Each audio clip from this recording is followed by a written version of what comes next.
శశివర్ణం చతుర్భుజం ప్రసన్నవదనం ధ్యాయేత్ సర్వవిఘ్నోపశాంతయే. గురుర్బ్రహ్మా గురుర్విష్ణుః గురుర్దేవో మహేశ్వరः గురుస్సాక్షాత్ పరం బ్రహ్మ తస్మై శ్రీగురవే నమః. వ్యాసాయ విష్ణురూపాయ వ్యాసరూపాయ విష్ణవే నమో వై బ్రహ్మనిధయే వాసిష్ఠాయ నమో నమః. కూజంతం రామ రామేతి మధురం మధురాక్షరం ఆరుహ్య కవితాశాఖాం వందే వాల్మీకికోకిలం. శ్రుతిస్మృతిపురాణానాం ఆలయం కరుణాలయం నమామి భగవత్పాదశంకరం లోకశంకరం. వాగర్ధావివ సంపృక్తౌ వాగర్ధప్రతిపత్తయే జగతః పితరౌ వందే పార్వతీ పరమేశ్వరౌ. సూక్తిం సమగ్రయతున స్వయమైవ లక్ష్మీః శ్రీరంగరాజమహిషీ మధురైకటాక్షైః. వైదగ్ధ్యవర్ణగుణకుంభనగౌరవైర్యాం కండూలకర్ణకుహరాः కవయోధయంతి. హైమోర్ధ్వపుండ్రమజహన్మకుటం సునాసం మందస్మితం మకరకుండలచారుగండం. బింబాధరం బహుళదీర్ఘకృపాకటాక్షం శ్రీవేంకటేశముఖమాత్మనిసన్నిధత్తాం. విమలపటి కమలకుటి పుస్తకరుద్రాక్షసస్తహస్తపుటి కామాక్షి పక్ష్మలాక్షి కలిత విపంచి విభాసి వైరించి. హరి ఓం. పరమేశ్వర స్వరూపైన సభకి నమస్కారం. బాబా ఎదురుగుండా లైట్ కళ్ళు బ్లర్ అయిపోతున్నాయి. ఆ లైట్ తీసి, ఆ లైట్ తీ, కెమెరా మీది ఆ లైట్ తీసి, కళ్ళు బ్లర్ అవుతున్నాయి. హరి ఓం. నిత్య పూజ ఈ విషయంలో మనం సంకల్పము అనేది అత్యంత ప్రధానమైనటువంటి విశేషం. ఒక పూజ చేసేటప్పుడు దేశకాల సంకీర్తనం చేసి సంకల్పం చేస్తాం. నేను ఫలానా పేరున్నవాణ్ణి, ఏదో ఆత్రేయ గోత్రస్య కోటేశ్వర శర్మ నామధేయస్య ధర్మపత్ని సమేతస్య సకుటుంబస్య సపరివారస్య, నేను ఎక్కడున్నాను దేశం చెప్తాం. మా సాధారణంగా నేను ఉండే ప్రదేశం కాకినాడలో ఉంటే గంగా గోదావరియోహో మధ్యప్రదేశే కోకనద మహాక్షేత్రే స్వగృహి సమస్త దేవతా బ్రాహ్మణ గురుచరణ హరిచరణ సన్నిధౌ అని ఎక్కడ ఉన్నాను, ఏ నదుల మధ్యలో ఉన్నాను, ఏ ఊరిలో ఉన్నాను చెప్తాం. అట్లాగే కాలము చెప్తాం. ఈ సంవత్సరం పేరేమిటి, చాంద్రమానంలో ఏదో క్రోధినామ సంవత్సరే ఉత్తరాయణే గ్రీష్మఋతు జ్యేష్ఠమాసే శుక్లపక్షే దశమిమ్యాం వాసర, ఇవాళ ఏం వారం అన్నది చెప్తాం. భానువాసరే శుభనక్షత్రే శుభయోగే శుభకరణే అని. అయితే ఈ పూజా సంకల్పాన్ని పరిశీలించినప్పుడు ఒక అనుమానం వస్తుంది. అసలు ఇంత పెద్ద సంకల్పం చెప్తున్నాం కదా, ఈశ్వరుడికి తెలియదా మనం ఎక్కడున్నామన్నది? ఏ ప్రాంతంలో ఉండి పూజ చేస్తున్నాం, పూజ చేస్తున్నవాడెవరు, దేని కొరకు పూజ చేస్తున్నాడు, అది తెలియనివాడు ఈశ్వరుడైతే ఆయన సర్వజ్ఞుడు ఎందుకు అవుతాడు? ఇవన్నీ చెప్పవలసిన అవసరం ఉంటుందా అసలు? అందున ధర్మార్థ కామ మోక్ష చతుర్విధ పురుషార్థ ఫల సిద్ధ్యర్థం, నేను ధర్మము అర్థము కామము మోక్షము అనబడే 4 రకములైన పురుషార్థములను సాధించుకోవడం కొరకు నాకు ఏ ద్రవ్యము, అప్పటికి ఏ పరికరములు సంభవమయ్యాయో లభించాయో వాటితో ఇవాళ ఈ పూజ చేస్తున్నాను అని నీళ్లు ముట్టుకుంటాం. నీళ్లు ముట్టుకున్నాము అంటే సంకల్పం చేసాం, అట్లా పూజ చేస్తున్నాము అని ప్రతిజ్ఞ చేసినట్టు. ఇప్పుడు ఇవన్నీ చెప్పకపోతే ఈశ్వరుడికి అర్థం కాదా? నా పేరిదని, నేను ఫలానా ప్రదేశంలో ఉన్నానని, నేను ఈ నదుల మధ్యలో ఈ ఊరిలో ఈ కాలంలో ఈ తిథి నాడు ఈ వారం నాడు పూజ చేస్తున్నానని, ఎవరు పూజింపబడుతున్నారో ఆ ఈశ్వరుడికి తెలియకపోతే ఆయన సర్వజ్ఞుడు ఎందుకు అవుతాడు? పైగా నాకేమివ్వాలో ఆయనకి తెలుసు కదా. నేను ఇంకా మళ్ళీ ఈ ఆర్తితో ఈ ధర్మం కోసం, ఈ అర్థం కోసం, ఈ కామం కోసం, ఈ మోక్షం కోసం నేను పూజ చేస్తున్నాను అని ఆయనకి చెప్పవలసిన అవసరం ఉంటుందా అంటే యథార్థమునకు చెప్పనవసరము లేదు. కానీ ఎందుకు చెప్తాము అంటే ఆర్తి చేత చెప్తాం. ఇప్పుడు ప్రవచనం చేసి రాత్రి బడలిపోయి ఇంటికి వెళ్ళాడు అనుకోండి, అమ్మకి తెలియదా ఇప్పుడు పలహారం పెట్టాలి కొడుక్కి అని? అమ్మకి తెలుసు. అయినా అమ్మ పలహారం పెట్టేయి అని ఎందుకు అంటున్నాడు అంటే ఆర్తితో అడగకుండా ఉండలేక అడిగినట్టే భగవంతుడితో కూడా చెప్పకుండా ఉండలేక చెప్పడం తప్ప నిజానికి ఆయనకి తెలియదని చెప్పడం కాదు. అట్లా నేను పూజ చేస్తున్నాను అని సంకల్పం చేసి పూజ మొదలుపెట్టినప్పుడు ఒక మాట అంటారు, ధ్యాన ఆవాహనాది షోడశోపచార పూజాం కరిష్యే అంటారు. అందులో 16 ఉపచారాలున్నా నేను పాద్యమిస్తాను, అర్ఘ్యమిస్తాను, నీకు స్నానం చేయిస్తాను, వస్త్రద్వయం ఇస్తాను, ఈ మాటలు ఏవి చెప్పరు. షోడశోపచారములు అంటే 16 ఉపచారములు అందులో ఉన్నాయి. ధ్యానం ఉపచారంలోకి రాదు. ఆవాహనం, ఆసనం, పాద్యం, అర్ఘ్యం, ఆచమనీయం, స్నానం, వస్త్రద్వయం, యజ్ఞోపవీతం, గంధం, పుష్పం, ధూపం, దీపం, నైవేద్యం, తాంబూలం, నీరాజనం, మంత్రపుష్పం 16 ఉపచారాలు చేస్తాం. ఈ 16 ఉపచారాల్లో నేను పాద్యం ఇస్తానని కానీ, వస్త్రద్వయం ఇస్తానని కానీ, ఆసనం ఇస్తానని కానీ ఆ ఉపచారముల పేర్లు చెప్పరు. ధ్యాన ఆవాహనాది షోడశోపచార పూజాం కరిష్యే, నేను ధ్యాన ఆవాహనములతో కూడుకున్న పూజ నీకు చేస్తున్నాను అంటారు. ఇందులో ఎందుకు ఆ 2 ఉపచారముల గురించి ప్రధానంగా మాట్లాడుతున్నారు అన్న విషయాన్ని బాగా పరిశీలనం చేస్తే మీకు ఒక విషయం ద్యోతకమవుతుంది. మనం పూజ అనేటటువంటి దాంట్లో మనసు అత్యంత ప్రధానమై ఉంటుంది. నిజానికి భగవంతుడికి ఒక్క రూపం ఉండదు. ఆయన అంతటా వ్యాప్తి చెంది ఉంటాడు. పాల అంతటా వెన్న ఉన్నట్టు, పాల అంతటా నెయ్యి ఉన్నట్టు విశ్వమంతటా భగవానుడు నిండి ఉంటాడు. నిజానికి విశ్వమునందు విశ్వనాథుడే ఉన్నాడు. విష్ణువే విశ్వము. విష్ణువు లేని విశ్వము లేదు. విశ్వం విష్ణువే. అయితే మనకి విశ్వము కనపడుతూ ఉంటుంది, నామరూపాత్మకమైనటువంటి జగత్తు కనపడుతూ ఉంటుంది. అంతటా నిండిపోయినటువంటి పరమాత్మకి ఒక రూపము అనేది ఉండే అవకాశం లేదు కాబట్టే ఇన్ని రూపాలు పొందుతూ ఉంటాడు. రామకృష్ణ పరమహంస ఒక కథ చెప్తుండేవారు. ఒక గురువుగారు కూర్చుని ఉండగా ఆ ప్రాంతానికి ఒక శిష్యుడు వచ్చి, గురువుగారు నేను వస్తున్నప్పుడు ఈ పక్కనే ఉన్నటువంటి చెట్టు మీద ఒక ప్రాణి చూశాను, అది ఆకుపచ్చ రంగులో ఉంది, బలి మెరిసిపోతోంది, అది ఏమిటని అడిగాడు. గురువుగారు జవాబు చెప్పే లోపల ఇంకొక వ్యక్తి వచ్చి, ఇప్పుడే నా చెట్టు మీద చూశాను, అది ఎర్రటి రంగులో ప్రకాశిస్తోంది, ఉదయిస్తున్న సూర్యబింబంలా ఉంది, అది ఏ ప్రాణి అని అడిగాడు.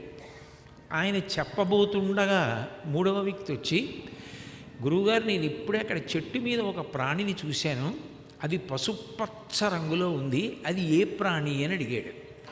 అడిగితే గురువుగారు ముగ్గురిని తీసుకుని చెట్టు దగ్గరికి వెళ్ళారు. చెట్టు దగ్గరికి వెళ్ళేటప్పటికీ అప్పటిదాకా వాళ్ళు చెప్పిన ప్రాణి ఏది ఉందో అది తెల్లగా ఉంది. ఉంటే గురువుగారు అన్నారు, మీరు దీని గురించేనా అడిగింది అని అడిగారు. నేను చూసినప్పుడు ఆకుపచ్చగా ఉందంటాడు ఒక ఆయన, పసుపచ్చగా ఉందంటాడు ఒక ఆయన, ఎర్రగా ఉందంటాడు ఒక ఆయన, ఇప్పుడు తెల్లగా ఉందంటాడు. అంటే గురువుగారు అన్నారు, అసలు దానికి ఏ రంగు లేదు. ఏ రంగు లేదు కాబట్టి ఏ రంగైనా పొందింది. దానికి ఒక రంగే ఉంటే ఇంకొక రంగుని అది సంతరించుకోలేదు. దాని పేరు ఊసరవిల్లి. ఊసరవిల్లి రంగులు మారుస్తుంది. చెట్టు మీద ప్రయాణం చేస్తున్నప్పుడు తను కనపడకుండా ఉండడానికి ఆకుల్లోకి వెళ్ళినప్పుడు ఆకుపచ్చగా అయిపోతుంది. పచ్చటి పళ్ళ మధ్యలోకి వెడితే పసుపచ్చ వర్ణాన్ని పొందుతుంది. దేని మధ్యలోకి వెడితే ఆ రంగుని పొందుతూ ఉంటుంది. కాబట్టి అది ఊసరవిల్లి, దానికంటూ ఒక రంగు లేదు. కాబట్టి అది ఏ రంగు కావాలంటే ఆ రంగు పొందుతుంది. భగవంతుడు కూడా అంతే. యథార్థమునకు ఆయనకి ఒక రూపము అని ఉండదు. వేదాహమిహితం పురుషం మహాంతం మానసస్తుపారే సర్వాణి రూపాణి విచిత్య ధీరా అంటారు. మనసుకున్న బలహీనత ఏంటంటే అంతటా వ్యాప్తి చెందిన పరబ్రహ్మాన్ని పట్టుకోండి అంటే పట్టుకోవడం కష్టం. ఒక రూపంతో అయితే పట్టుకోవడం తేలిక. అందుకని పరమ భాగవతోత్తములైన వాళ్ళు నీవు నాకు ఈ రూపంతో కనపడు అని భగవంతుణ్ణి అడిగారు. పరిత్రాణాయ సాధూనాం, ఆయనని నమ్ముకున్నటువంటి పరమ భాగవతోత్తములైన భక్తుల కోసం ఏ రూపంలో రమ్మని వాళ్ళు అడిగారో ఆ రూపాన్ని ఆయన పొందాడు. ఆయా అవసరాల్ని బట్టి ఆ రూపాన్ని పొందాడు.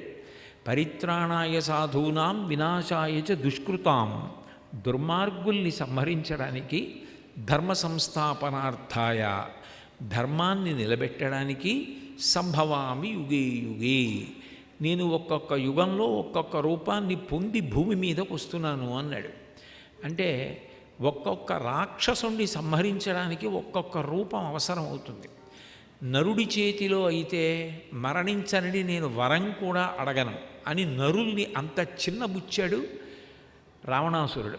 తృణభూతాహితామన్యే ప్రాణినో మానుషాదయ అన్నాడు. వాళ్ళు గడ్డి పరకతో సమానం కాబట్టి అసలు నరుడి చేతిలో నాకు మృత్యు ఉండకూడదని నేను వరమే అడగనన్నాడు.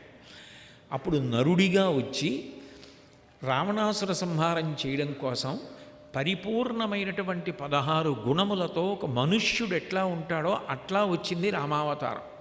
కోన్వస్మిన్ సంప్రదం లోకే గుణవాన్ కశ్చ వీర్యవాన్ ధర్మజ్ఞశ్చ కృతజ్ఞశ్చ సత్యవాక్యో దృఢవ్రతః చారిత్రేణ చ కోయుక్తః సర్వభూతేషు కోహితః విద్వాన్ కః కస్సమర్థశ్చ కశ్చైక ప్రియదర్శనః ఆత్మవాన్ కో జితక్రోధో ద్యుతిమాన్ కో నరసూయకః కస్య బిభ్యతిదేవాశ్చ జాతరోషస్య సంయుగే అంటారు వాల్మీకి మహర్షి బాలకాండలో.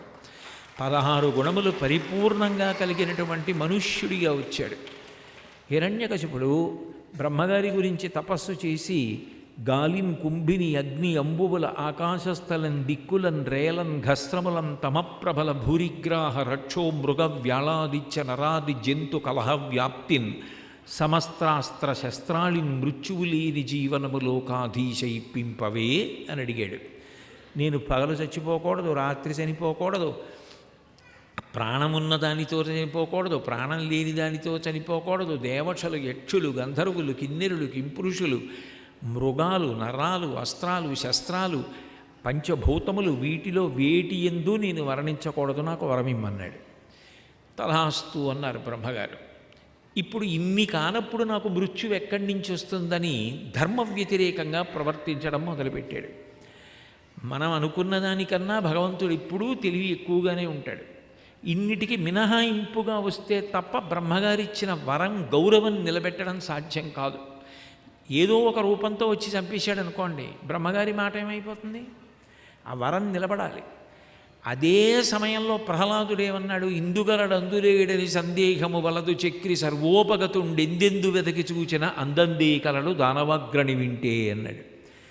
ఇక్కడున్నాడు అక్కడున్నాడని చెప్పడం ఏమిటయా, నువ్వు చూడాలి తప్ప ఆయన అంతటా ఉన్నాడు అన్నాడు. ఇప్పుడు ప్రహ్లాదుడి మాట నిజం చేయాలి, అవతల బ్రహ్మగారి మాట నిజం చేయాలి. అంతటా ఉన్నాడని ప్రహ్లాదుడు అంటున్నాడు. అంటున్నప్పుడు హిరణ్యకశిపుడి చూపుడు వేలు ఇలా చూపిస్తూ ఎక్కడ ఆగితే అక్కడి నుంచి బయటికి రావాలి. ఆ బయటికి వచ్చినప్పుడు బ్రహ్మగారు ఎన్ని వరాలు ఇచ్చాడో అన్ని వరాలకి మినహాయింపుగా తాను రావాలి.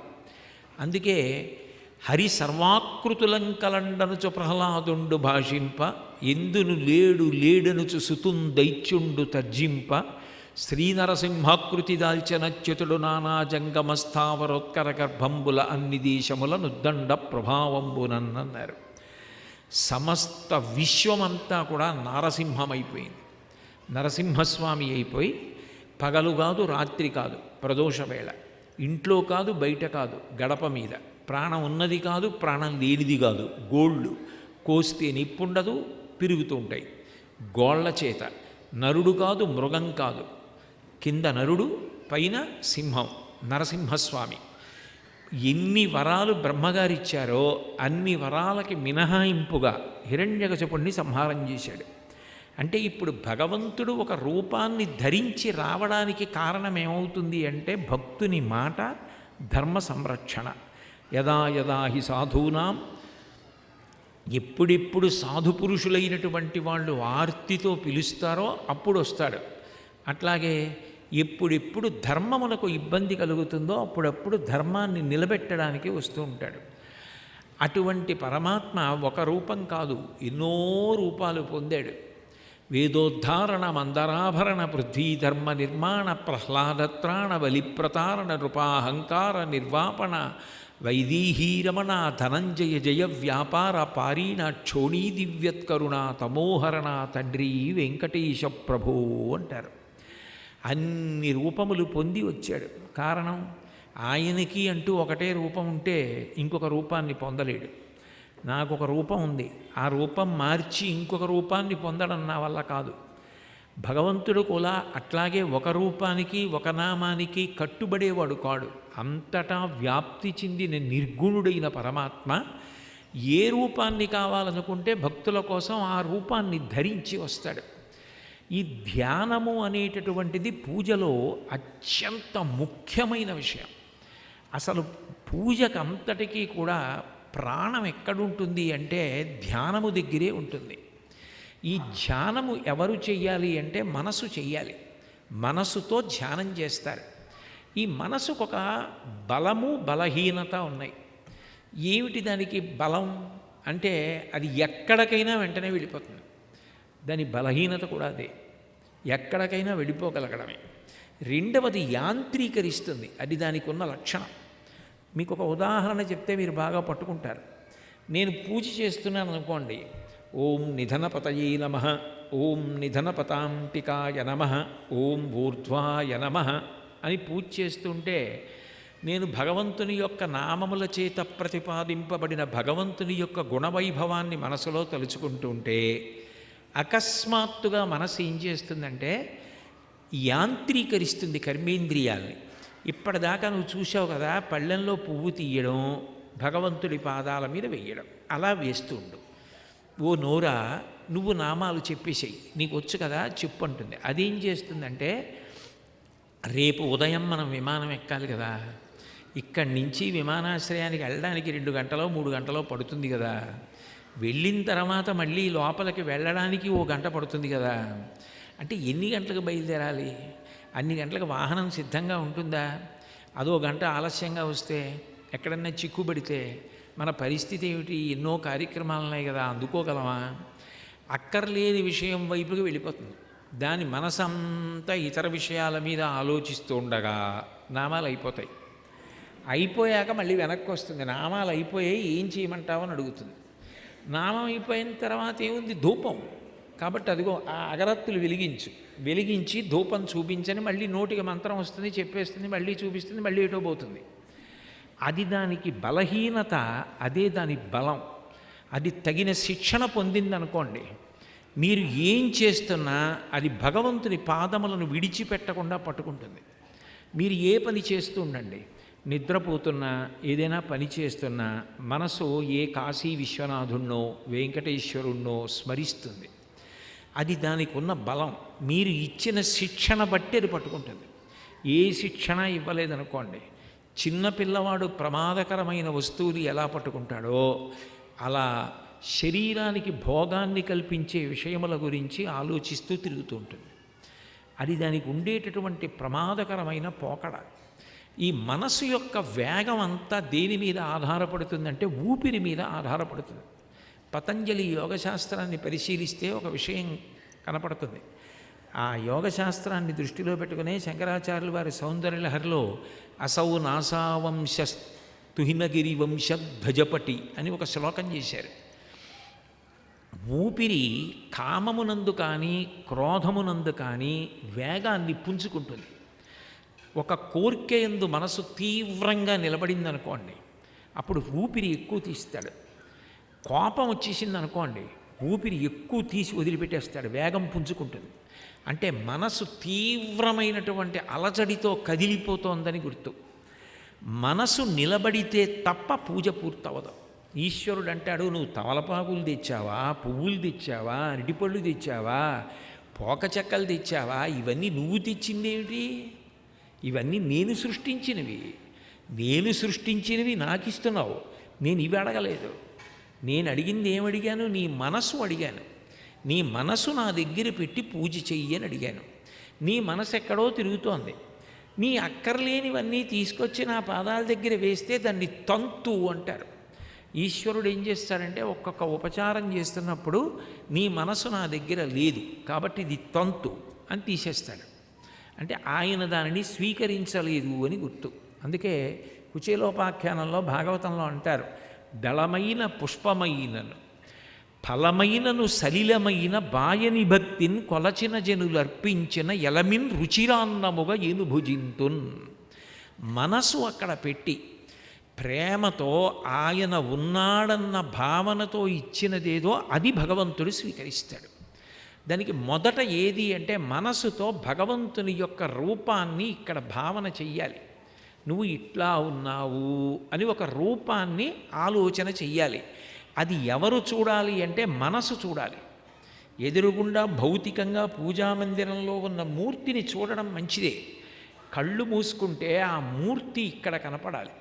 అంటే మనసు స్మరణ చేసి పట్టుకోవాలి. పట్టుకోవాలంటే అది కదిలిపోకుండా నిలబడాలి. నిలబడాలంటే దానికి ఒకే ఒక మార్గం ఉంటుంది, ప్రాణాయామం చేయాలి. ప్రాణాయామం దీర్ఘ ప్రాణాయామం కానీ ఎక్కువసేపు కానీ చేయకూడదు. 3 మాటలే చేస్తారు. అప్పుడు ఒకవైపు ముక్కు మూసి రెండవ వైపు ముక్కు రంధ్రంలోంచి ఊపిరిని వదిలి ఎటు నుంచి వదిలారో అటువైపు నుంచి తీసి మళ్ళీ రెండో ముక్కులోంచి విడిచిపెడతారు. ప్రాణాయామం చేసి ఊపిరిని నియంత్రిస్తే ఊపిరి ఆగినప్పుడు మనస్సు కూడా ఆగుతుంది. ఆగితే మీరు ఏం చెప్తున్నారో నోటితో దాన్ని మనసు పట్టుకుంటూ ఉండాలి. అది పూజ అంటే. అందులో ధ్యానం అన్నది అతి ముఖ్యమైన విషయం, చాలా చాలా ముఖ్యం. అసలు పూజ మీరు మొదలుపెట్టినప్పుడు మీ మనసు నిలబడిందా లేదా అన్నది అక్కడే తెలిసిపోతుంది. ఈ ధ్యానం అన్నది ఎంత ముఖ్యమైందంటే భక్తుడు ఎలా కనపడాలని అడిగాడో భగవంతుణ్ణి అట్లా కనపడతాడు. మీరు చూడండి, సుందరకాండ ఉపాసనకాండ, అందుకే సుందరకాండ పారాయణ చేయండి అంటారు. సుందరకాండలో హనుమ సీతాన్వేషణం చేస్తున్నారు, ఆవిడ కనపడలేదు.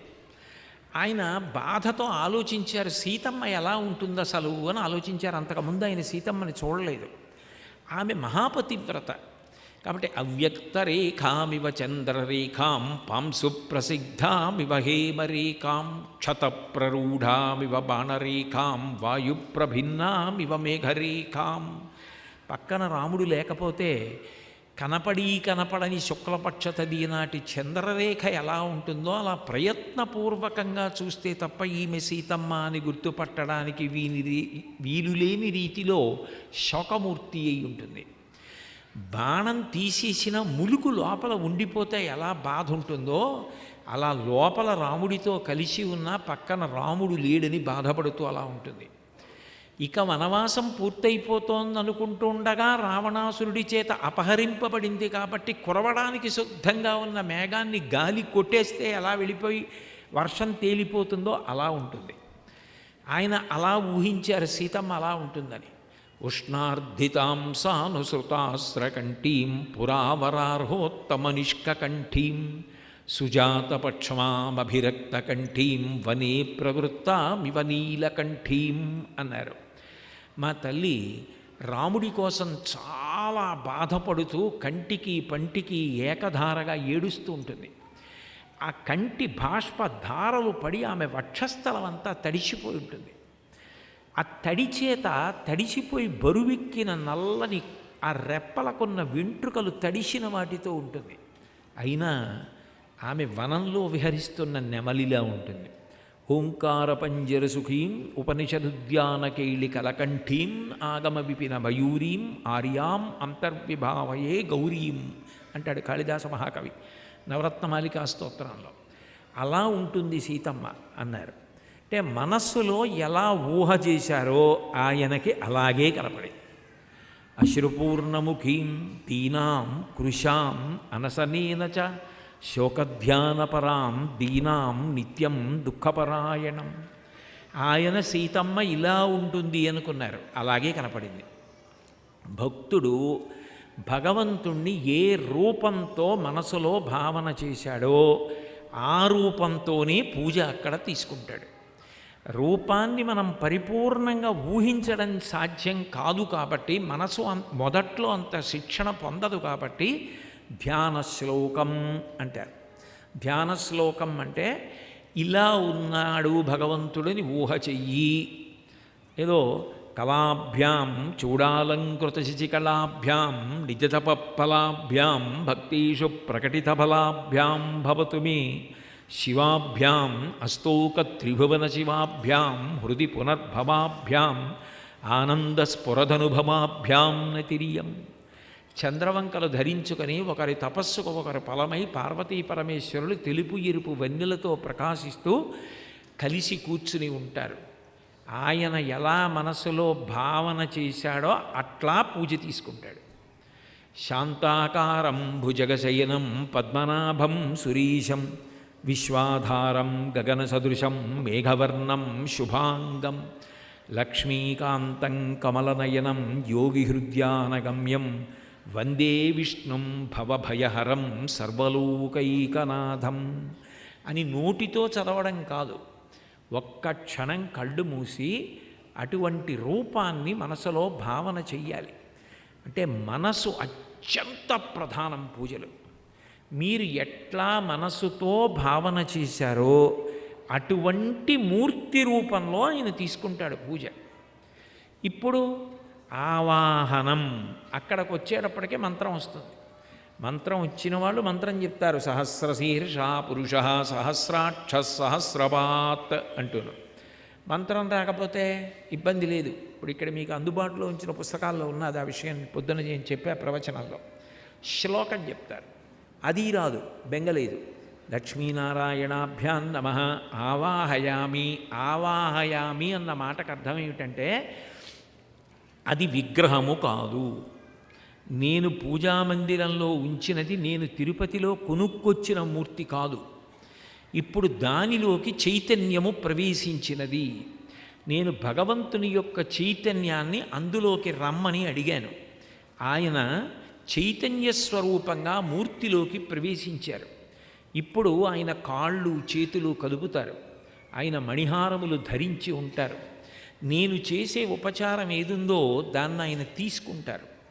అంటే ఇప్పుడు పూజలో ఏమవుతుంది అంటే ఆయన నేను భావన చేత, మనసులో భావన చేత అది విగ్రహం, నేను భక్తుణ్ణి, నేను ఏం చేసేసినా అది నన్ను ఏం చేయదన్న భావన కాదు.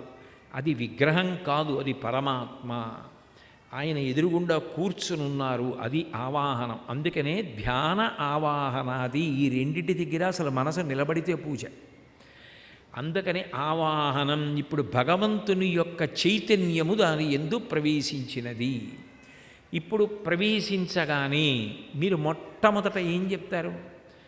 స్వామి రండి కూర్చోండి, నా కోసమని మీరు ఇంత ప్రేమతో కదిలి వచ్చారు, రండి, అదిగో ఆ ఉత్తమమైనటువంటి ఆసనాన్ని మీకు సిద్ధం చేశాను, దాని మీద కూర్చోండి అంటాం. ఇక్కడ మీరు ఒక్క విషయాన్ని జాగ్రత్తగా పరిశీలించండి. నిజానికి ప్రతిరోజు కూడా భగవంతుడికి ఏం చెప్తామంటే నీకు సింహాసనాన్ని సమర్పిస్తున్నాము అన్న మాట వాడతాం. ప్రతిరోజు నిజానికి సింహాసనాన్ని తయారు చేయించి తీసుకొచ్చి భగవంతుడికి ఇస్తున్నావా? ఇవ్వం. కానీ ఇదంతా కూడా మనోసంబంధం. మనోసంబంధం ఎందుకయింది అంటే మనసులో ఊహ చేస్తాడు వెయ్యడం. నిజానికి మీరు అక్కడ సింహాసనం ఎప్పుడూ తేలేరు పూజలో. అందుకే దానికి బదులు ఒక అక్షత సమర్పిస్తారు. క్షతం అంటే విరిగిపోవడం, అక్షత అంటే విరగనిది. నడుము విరగనటువంటి బియ్యం పసుపు తగిలితే దానిలోకి మీరు ఏదడుగుతున్నారో అది ప్రవేశిస్తుంది. మనసులో అడిగినది దానిలోకి ప్రవేశిస్తుంది చైతన్య స్వరూపంగా. నేను సింహాసనమును సమర్పిస్తున్నాను అని మీరు ఆ రోజున ఎటువంటి సింహాసనాన్ని ఈశ్వరుడికి వెయ్యాలని అనుకుంటున్నారో, అంటే ఆయన రెండు చేతులు పెట్టుకునే దగ్గర రెండు సింహములు ఉంటాయి. సింహాసనం. నిజానికి సింహాసనం అంటే సింహములు అమర్చబడిన ఆసనం కాదు, సింహం కూర్చున్నది సింహాసనం. సింహం ఎక్కడ కూర్చుంటే అక్కడే సింహాసనం. అంతేగాని సింహానికి ఆసనం వేస్తే సింహాసనం అవ్వదు. సింహం ఓ పర్వత శిఖరం మీద కూర్చుందనుకోండి, అది సింహాసనం. సింహం చెట్టు కొమ్మ ఎక్కి కూర్చుందనుకోండి, సింహాసనం. ఒక మహాత్ముడు ఎక్కడ కూర్చున్నా ఆయన కూర్చోవడం చేత పవిత్రమైంది. అంతేగాని ఆయన కూర్చోవడానికి ఎంత పెద్ద ఆసనం వేశారన్న దానివల్ల ఆయన పవిత్రుడు కాలేదు. సింహం ఎక్కడ కూర్చుందో అది సింహాసనం. అంటే అంతటి మహానుభావుడు ఇవాళ నా చేత పూజ స్వీకరించడానికి వచ్చాడు. ఆ ఆనందం మనసులో నిండాలి. మనసు ఆ పొంగు చేత కదిలిపోకుండా అలాగే నిలబడాలి. ఇప్పుడు మీరు ఒక సింహాసనాన్ని ఊహ చేసి అందులో ఈశ్వరుడు కూర్చున్నాడు. ఆయన పాదములు పెట్టుకోవడానికి పాదపీఠాన్ని సమర్పిస్తారు. పూజకున్నటువంటి గొప్పతనం ఏమిటంటే అది మనోసంబంధం ఎక్కువ ఉంటుంది. కాబట్టి మీరు 16 ఉపచారములు చేసేసారా, చేయలేదా? 16 ఉపచారముల యందు మనసు నిలబడిందా, నిలబడలేదా? మీరు 16 ఉపచారములు చేస్తున్నప్పుడు ఎంత సమయం పడుతుందో అంత సమయంలోనూ చేయగలిగారా? అది ఏదో పుస్తకంలో పాఠ్య ప్రణాళిక అప్పజెప్పినట్టుగా చేసిన పూజ నిజమునకు తంతు. నేను క్షమింపబడెదనుగాక. ఏది పూజ? మనసు ఏ ఉపచారం దగ్గర నిలబడిందో అది పూజ. మీకు నేను ఒక ఉదాహరణ చెప్పాలంటే, ఒక ఆయన ఒక రోజున పూజ చేస్తూ ఒక ఉపచారం దగ్గరే ఒళ్ళు మరిచిపోయి చేశాడు. ఉదాహరణకి భగవంతుడికి ఆసనం ఇచ్చిన తరువాత ఉపచారం ఏమొస్తుంది? పాదయోహో పాద్యం సమర్పయామి అంటాం. పాదయోహో పాద్యం అంటే మన ఇంటికి ఎవరైనా పెద్దలు వచ్చారనుకోండి, అయ్యా కాళ్ళు కడుక్కోండి అంటాం. కాళ్ళు కడుక్కోండి అని అక్కడ ఒక బిందో ఓ కలశో అక్కడ పెట్టి మీరు కడుక్కోండి అనరు. పాద్యమిచ్చుట అన్న మాటకు అర్థం ఏమిటంటే, ఇంటి యజమానురాలు కలశతో నీళ్లు పోస్తుంటే ఇంటి యజమాని ఆయన పాదములు కడుగుతాడు. ఎందుకని అంటే భాగవతంలో అజామీలోపాఖ్యానంలో చెప్తారు, ఈ సమస్త బ్రహ్మాండమునందుండేటటువంటి సమస్త తీర్థముల యొక్క సారము పరమ భాగవతోత్తములైనటువంటి వాళ్ళ అరికాళ్ల ధూళికణములను ఆశ్రయించి ఉంటుంది. వాళ్ళ పాదములు కడిగినప్పుడు ఆ ధూళికణములతో కలిసి వచ్చినటువంటి జలం ఏదున్నదో దాన్ని యజమాని తాను చల్లుకుని ధర్మపత్ని ఆమె మీద చల్లుతాడు. అంటే సకల తీర్థస్నానం చేసినటువంటి ఫలితాన్ని పొందారు. ఇప్పుడు పాద్యం అంటే ఆమె పొయ్యాలి, తాను కడగాలి. ఇంట్లో ఉండే మూర్తి ఎంత ఉంటుంది? అంగుష్ట మాత్రం ఉంటుంది. యజమాని బొటనవేలు ఎంత ఉంటుందో అంతే ఉంటుంది ఇంట్లో ఉండే పూజా మందిరంలో ఉండే మూర్తి. ఎలా కడుగుతారు మీరు?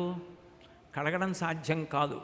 అలా ఆవిడ నీళ్లు పోసి మీరు కడిగారనుకోండి, మూర్తి భ్రంశమయ్యే అవకాశం ఉంటుంది. అప్పుడు కొద్దిగా ఏ పువ్వుతోటో తీసి పాదములు కడుగుతున్నానన్న భావనతో కొద్దిగా పాదాల దగ్గర నీళ్లు చూపించి, అంటే నీళ్లతో పాదముల దగ్గర తడిపి మెత్తటి బట్ట చేత జాగ్రత్తగా మూర్తి పాదములు ఒత్తుతారు. అప్పుడు ఎంత సమయం పడుతుంది? చాలా కొద్ది సమయం పడుతుంది. మంచిదే, ఆయన మనసు పెట్టి చేశాడు. ఇంకా పరవశాన్ని పొందిందనుకోండి మనసు. శంకరాచార్యులు వారు శివానంద లహరి చేస్తూ ఒక అద్భుతమైనటువంటి శ్లోకం అంటారు. అందులో అంటారు, కదా వా త్వాం దృష్ట్వా గిరిశతమ భవ్యాంఘ్రియుగళం గృహీత్వా హస్తాభ్యాం శిరసి నయనే వక్షసి వహన్ సమాశ్లిష్యాగ్రాయ స్ఫుటజలజగంధాన్ పరిమళాన్ అలభ్యాం బ్రహ్మాద్యై ముదమనుభవిష్యామి హృదయే అంటారు. అది మనసులో అనుభవించవలసిన సంతోషం, ఆనందం. ఈశ్వరుడు వచ్చి మీరు రమ్మన్నారని వచ్చి కూర్చున్నాడు మీరు ఇచ్చిన సింహాసనం మీద, పాదపీఠం మీద పాదములు పెట్టుకున్నాడు. ఇప్పుడు మీరు అట్లా కడిగేస్తారు ఆయన కాళ్ళు? కడగరు. మీరు ఏం చేస్తారు? ఆనందం పట్టలేక కదా వా త్వాం దృష్ట్వా గిరిశతవ భవ్యాంఘ్రియుగళం. ఇన్ని కోట్ల జన్మలు ఎత్తాను శివ, ఇన్ని జన్మలు ఎత్తిన తర్వాత ఇవాళ నేను మీ పాదముల జంట చూస్తున్నాను. నా జన్మ ధన్యమైపోయింది. ఒక్కసారి ఏది నా చేతులలో మీ పాదములు పెట్టండి, పట్టుకుంటాను. బలవంతంగా మీరు తీసుకోలేరు, ఆయన పెట్టాలి. గృహీత్వా హస్తాభ్యాం. ఇప్పుడు ఆయన 2 పాదములు ఎత్తి అరిచేతుల్లో పెట్టాడు. ఆయన అరికాళ్ళు తగులుతూ ఉంటాయి.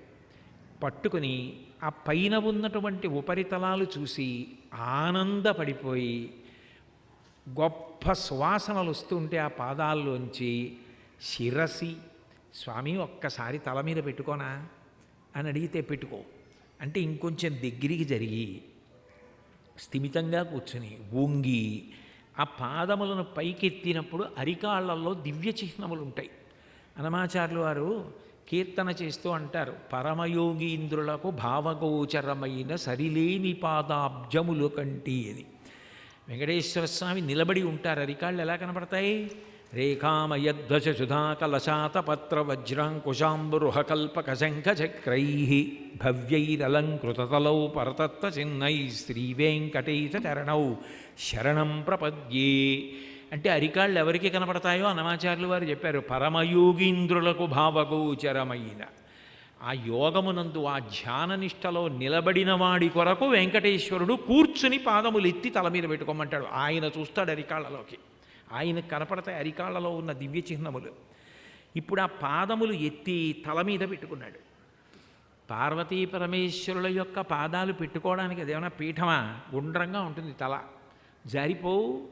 అందుకని 4 పాదములు తల మీద పెట్టుకుని 2 చేతులతో పట్టుకున్నాడు.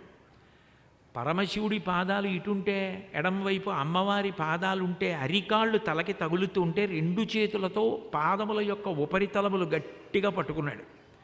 ఇప్పుడు అరికాళ్ళు పాదములకు తగులుతూ ఆ తలకి తగులుతుంటే ఆనందపడిపోతూ అట్లా కొంతసేపు ఉంచుకొని అప్పుడు ఆ పాదములు కింద పెట్టి సమాశ్లిష్యాగ్రాయ స్ఫుట జలజగంధాన్ పరిమళాన్ మోకాళ్ళ మీద లేచి 2 పాదములు గట్టిగా కౌగలించుకొని ఆ పాదాల మీద తలపెడితే అందులోంచి వస్తున్నటువంటి దివ్యమైనటువంటి సువాసన పీల్చి మత్తెక్కిపోయి అట్లాగే ఆ పాదముల మీద ఒరిగిపోయి ఉండిపోయాడు. కొంతసేపు ఆనందం అనుభవించి సమాశ్లిష్యాగ్రాయ స్ఫుట జలజగంధాన్ పరిమళాన్, అది కూడా విచ్చుకున్నటువంటి తామర పువ్వు దుద్దు చుట్టూ ఉన్న నీటి బిందువులు ఎలా ఉంటాయో అలా చల్లగా ఉన్నటువంటి ఆయన పాదముల యొక్క ఆ సుగంధమును అనుభవించాడు. స్ఫుట జలజగంధాన్ పరిమళాన్ అలభ్యాం బ్రహ్మాద్యై, బ్రహ్మాదులకు లభ్యం కాదు ఈ ఆనందం, నేను అనుభవించాను ధ్యానంలో అంటున్నాడు భక్తుడు. శంకర భగవత్పాదులు అన్నమాట. అలభ్యాం బ్రహ్మాద్యై ముదమనుభవిష్యామి హృదయే, అది ఇక్కడ అనుభవించేది. పైకి చూసినవాడు ఆయన ఏమిటండి ఆ పూజ పిచ్చేళ్ళ అలా వంగుంటున్నాడు ఏమిటి, కూర్చుంటున్నాడు ఏమిటి అనుకుంటాడు. అందుకే మహాత్ములు చేసే పూజ చూడవద్దు అంటారు. ఎందుకంటే ఆయన మనసులో అటువంటి భావ తీవ్రత చేత ఉంటాడు. మనకది ఏమిటి అలా కదులుతున్నాడు, అలా ఉన్నాడు ఏమిటి పిచ్చేళ్ళలోగో వెర్రాళ్ళలోగో ఉన్నాడనిపిస్తుంది. ఆయన దేనితో తాదాత్మ్యత చెంది పూజ చేస్తున్నాడో మనం పట్టుకోలేము. ఆయన మనసు అంత తొందరగా లగ్నం అయిపోతుంది, ఎందుకంటే దానికి అంత గొప్ప శిక్షణ ఇచ్చాడు. ఇప్పుడు పాదయోహపాద్యం కదా, ఇప్పుడు అలా ధ్యానంలో ఆయన ఎంతోసేపు అనుభవించి భార్యని పిలిచి బంగారు పళ్ళెంలో మల్లెపూలు, జాజిపూలు, సింహాచలం సంపంగిలు, తెల్ల తామరలు, ఎర్ర తామరలు, నల్ల తామరలు పేర్చి పళ్ళెం తెమ్మన్నాడు. ఆమె పళ్ళెం పట్టుకొచ్చింది. పాదపీఠం మీద ఈశ్వరుడి పాదాలు, అమ్మవారి పాదాలు ఉన్నాయి. అయ్యా మీ పాదములు కడుగుతాను, మీ మెత్తటి పాదములవి, ఎంత గొప్ప పాదములు, అందరూ భయపడిపోయేటటువంటి యమధర్మరాజు గారి యొక్క వక్షస్థలాన్ని తన్నిన పాదం.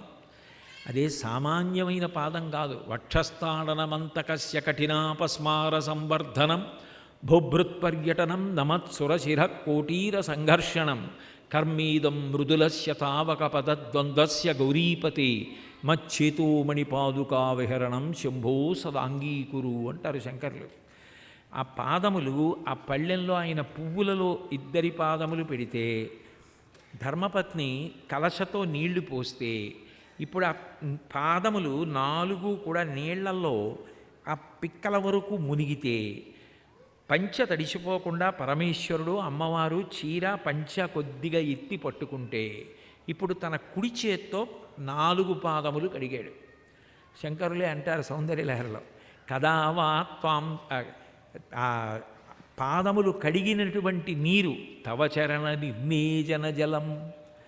అమ్మా నీ పాదములు కడిగిన నీరుందే, అది సరస్వతీదేవి తాంబూల చర్వణం చేసిన నోటిలో ఉన్నటువంటి లాలాజనం ఎటువంటి ఎరుపు రంగులో ఉంటుందో ఆ తల్లి పాదములకు ఉన్నటువంటి ఆ లత్తుక పసుపు అవన్నీ నీళ్లల్లో కరిగిపోయి పరమశివుడి పాదాలకున్నటువంటి గంధం కరిగిపోయి సువాసనతోటి ఎరుపు రంగులో ఆ పాదోదకం అంతా పళ్ళెంలో నిండి ఉంది.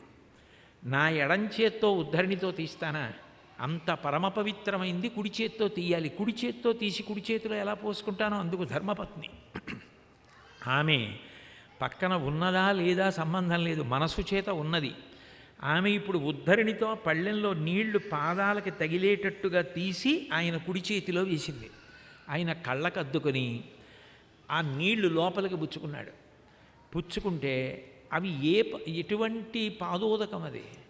ఆ పాదోదకం పుచ్చుకున్నవాడెవరో వాడికి తిరుగులేని సరస్వతీ కటాక్షం, తిరుగులేని జ్ఞాపక శక్తి, అంత గొప్ప మేధా సంపత్తి. వాడి శరీరం అంతా కూడా పూతము పవిత్రమైపోతుంది. అటువంటి చరణోదకాన్ని తాను పుచ్చుకుని చీకడుక్కుని ఇప్పుడు ఉద్ధరణితో తీర్థం తీసి ధర్మపత్నికి ఇచ్చాడు. ఆమె 3 మాటలు పుచ్చుకుని చీకడుక్కుంది. ఇప్పుడు పాదములు పైకెత్తమని జాగ్రత్తగా తీర్థం పళ్ళెం తీసి పక్కన పెట్టి తన ఉత్తరీయం తీసి ఉత్తరీయంతో ఆ 4 పాదములు పొడిగా చక్కగా తుడిచాడు. తుడిచి ఇప్పుడు ఆ శంకరుడి యొక్క పాదములకు చందనాలంకారం చేశాడు. చేసి ఆ పాదములకు లత్తుక పెట్టాడు. అట్లాగే అమ్మవారి పాదాలకి పసుపు రాశాడు. రాసి అమ్మవారి పాదములకు లత్తుక అలంకారం చేశాడు.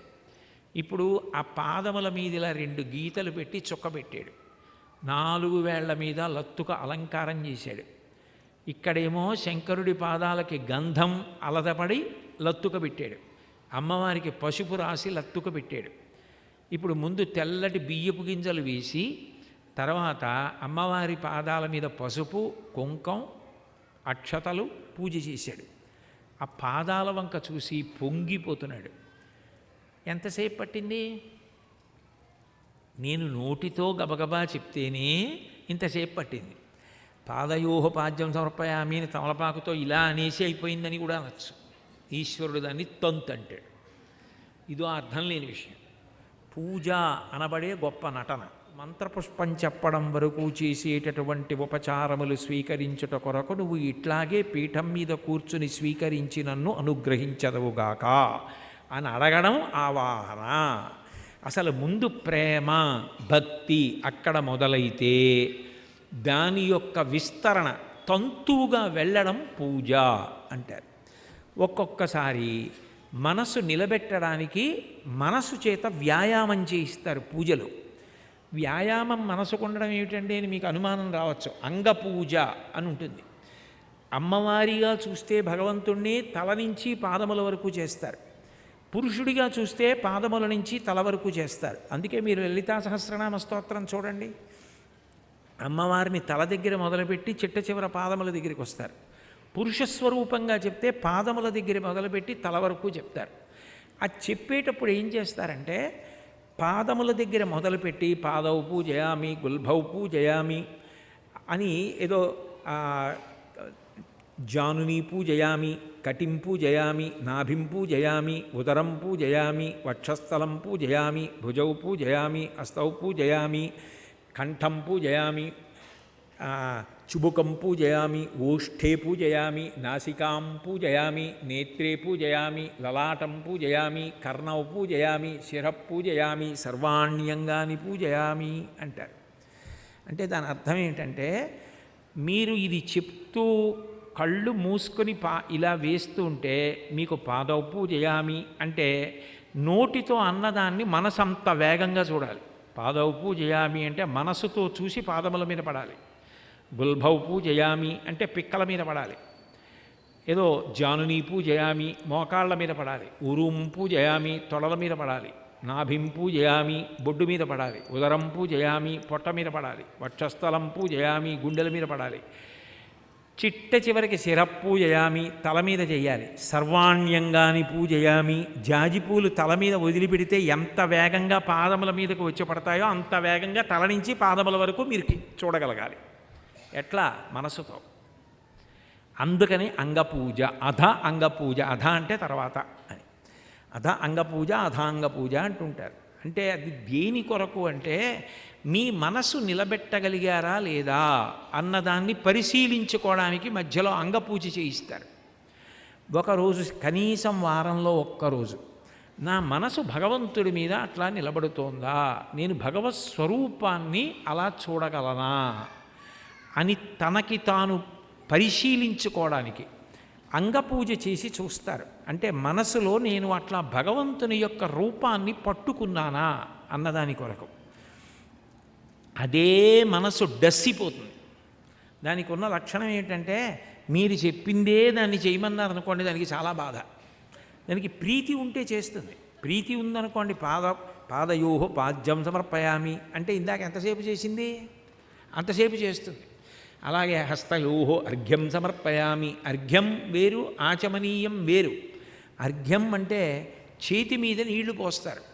ఎందుకు పోస్తారు అంటే, ఇక అంతకన్నా గొప్ప పూజ లోకంలో ఇంకోటి లేదు.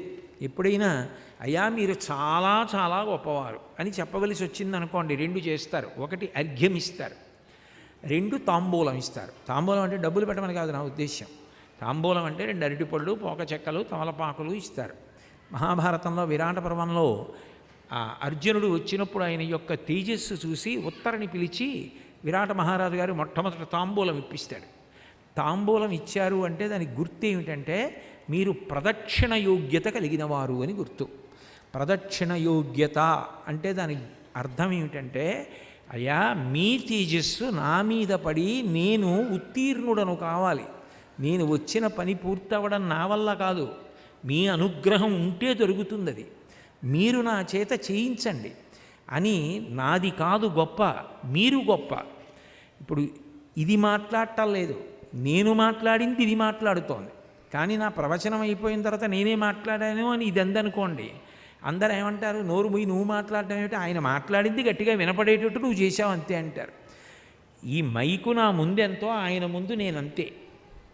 ఆయన మాట్లాడిస్తే మాట్లాడగలుగుతాను. అందుకని ఏం చేస్తారంటే, ఇక్కడ కుర్చీ వేసి కూర్చోండి అన్నా, నేను వచ్చి ఇందులో కూర్చోకూడదు. అక్కడ స్వామి ఉన్నారు, నేను ఆయన గురించి చెప్తున్నాను. ఆయన అనుగ్రహం నా చేత పలికించి నన్ను పునీతుడిని చెయ్యాలి అనుకున్నప్పుడు ప్రదక్షిణం, చుట్టూ తిరిగి వస్తారు. చుట్టూ తిరగడం అంటే ఇలా వెళ్ళి ఇలా వచ్చాను అనుకోండి, వెళ్ళేటప్పుడు కుడి చేతి వైపు ఉంటాడు, వచ్చేటప్పుడు ఎడం చేతి వైపు ఉంటాడు. ఎప్పుడూ కుడి చేతి వైపు ఉన్నాడు అనుకోండి, నన్ను నువ్వు ఉద్ధరించగలిగిన వాడివి అని చెప్పినట్లు గుర్తు. నాకు ఆత్మోద్ధరణం చెయ్యగలిగిన వాడివి నువ్వు అని చెప్పవలసి వస్తే ప్రదక్షిణం చేస్తారు. అన్నిటికీ ప్రదక్షిణం చేయరు, కొన్ని కొన్ని కనపడితే ప్రదక్షిణం చేయాలి. గోవు ప్రదక్షిణం, ఎద్దు ప్రదక్షిణం, వేద పాఠశాల ప్రదక్షిణం, గోశాల ప్రదక్షిణం, పేలాల్లాంటి పరమ పవిత్రమైన పదార్థాలు కనపడితే వాటికి ప్రదక్షిణం చేస్తారు. పరమేశ్వరుడు ప్రదక్షిణం, గురువుగారు ప్రదక్షిణం, ఇవన్నీ కూడా ఆత్మని ఉద్ధరింపచేయగలిగినవి. అందుకని ప్రదక్షిణంగా తిరిగి వచ్చి కూర్చుంటారంటే, చుట్టూ తిరిగి వచ్చినప్పుడు ఆయన కుడి చేతి వైపు ఉంటాడు.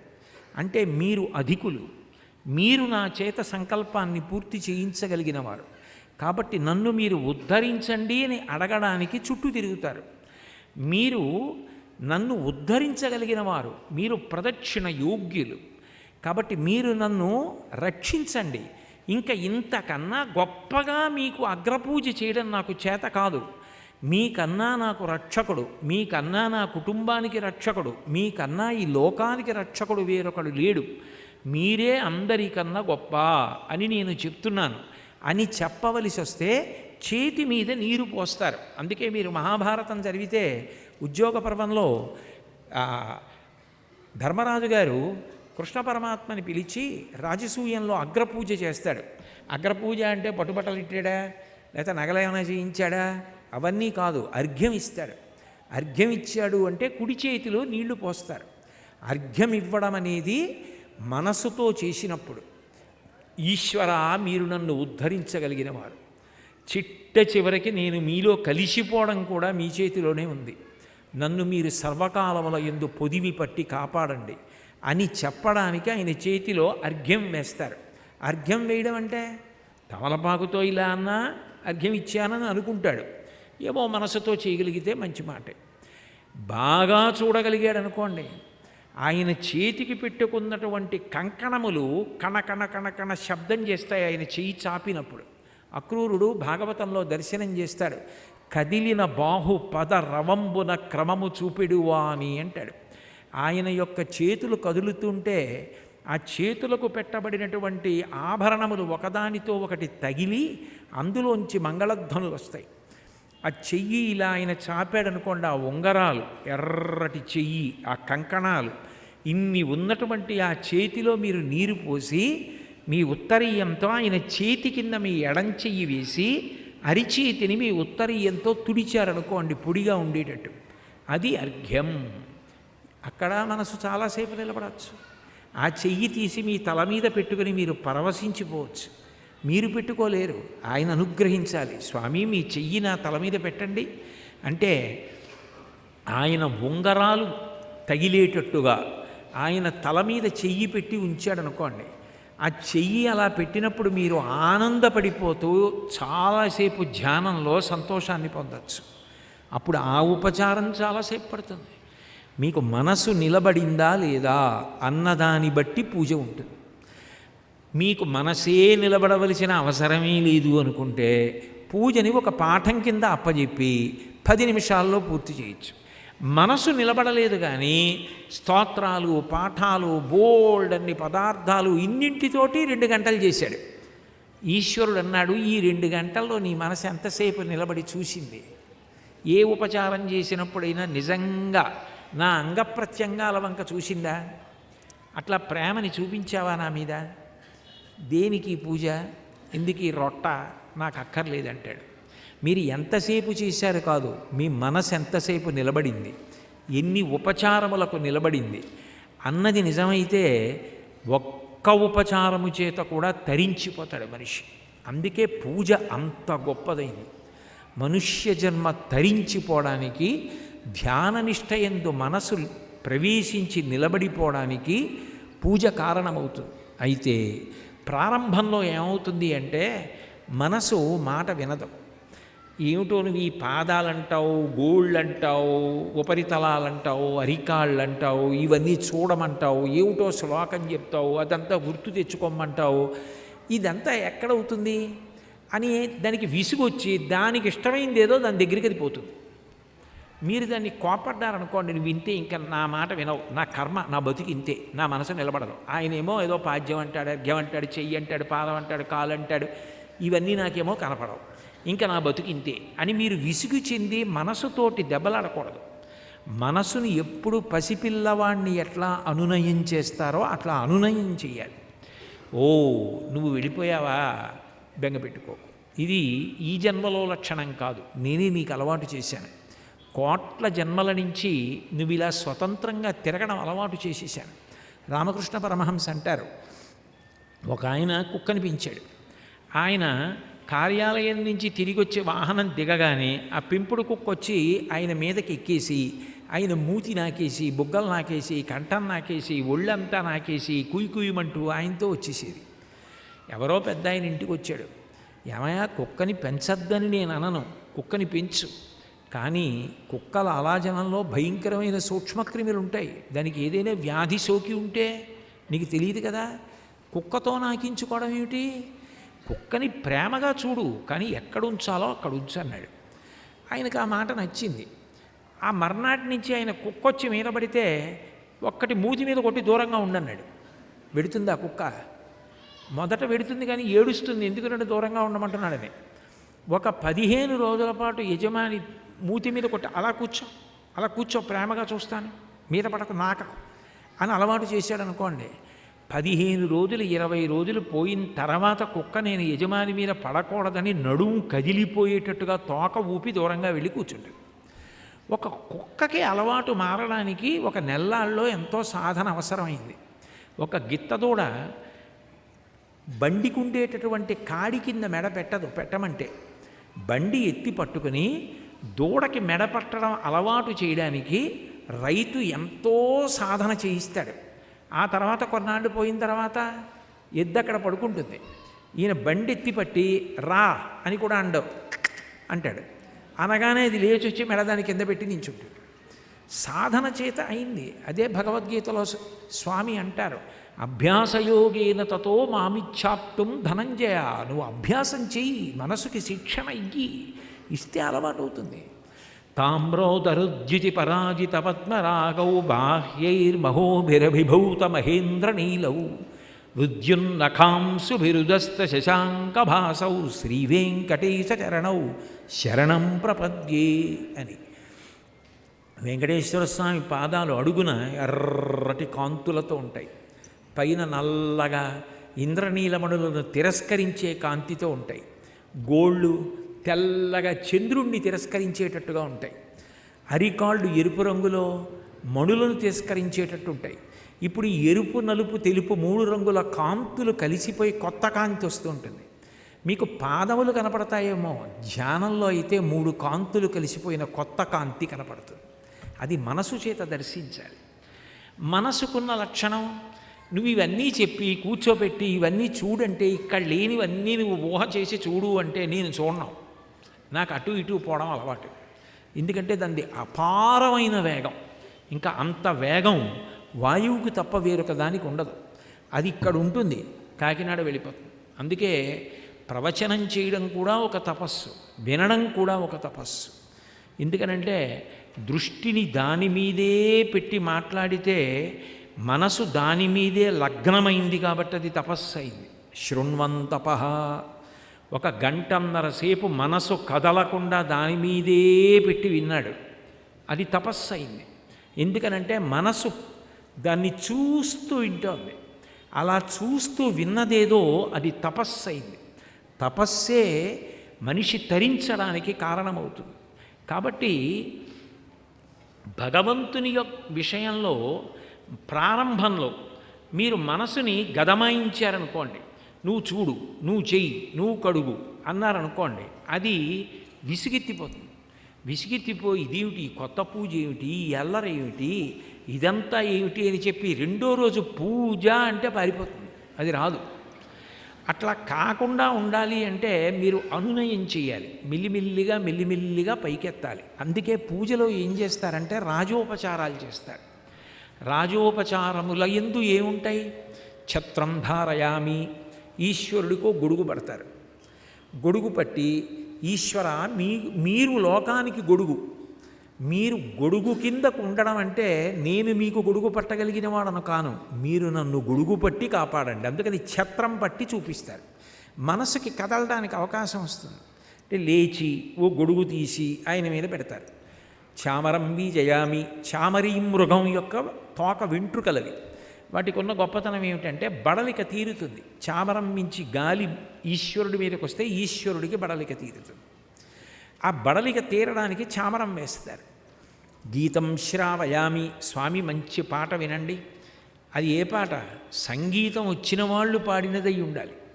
అటువంటి గీతాన్ని వేస్తారు. అక్కడ ఎవరో పాడుతూ ఉంటారు. ఇప్పుడు ఆ గీతమునందు ఏముంటుంది?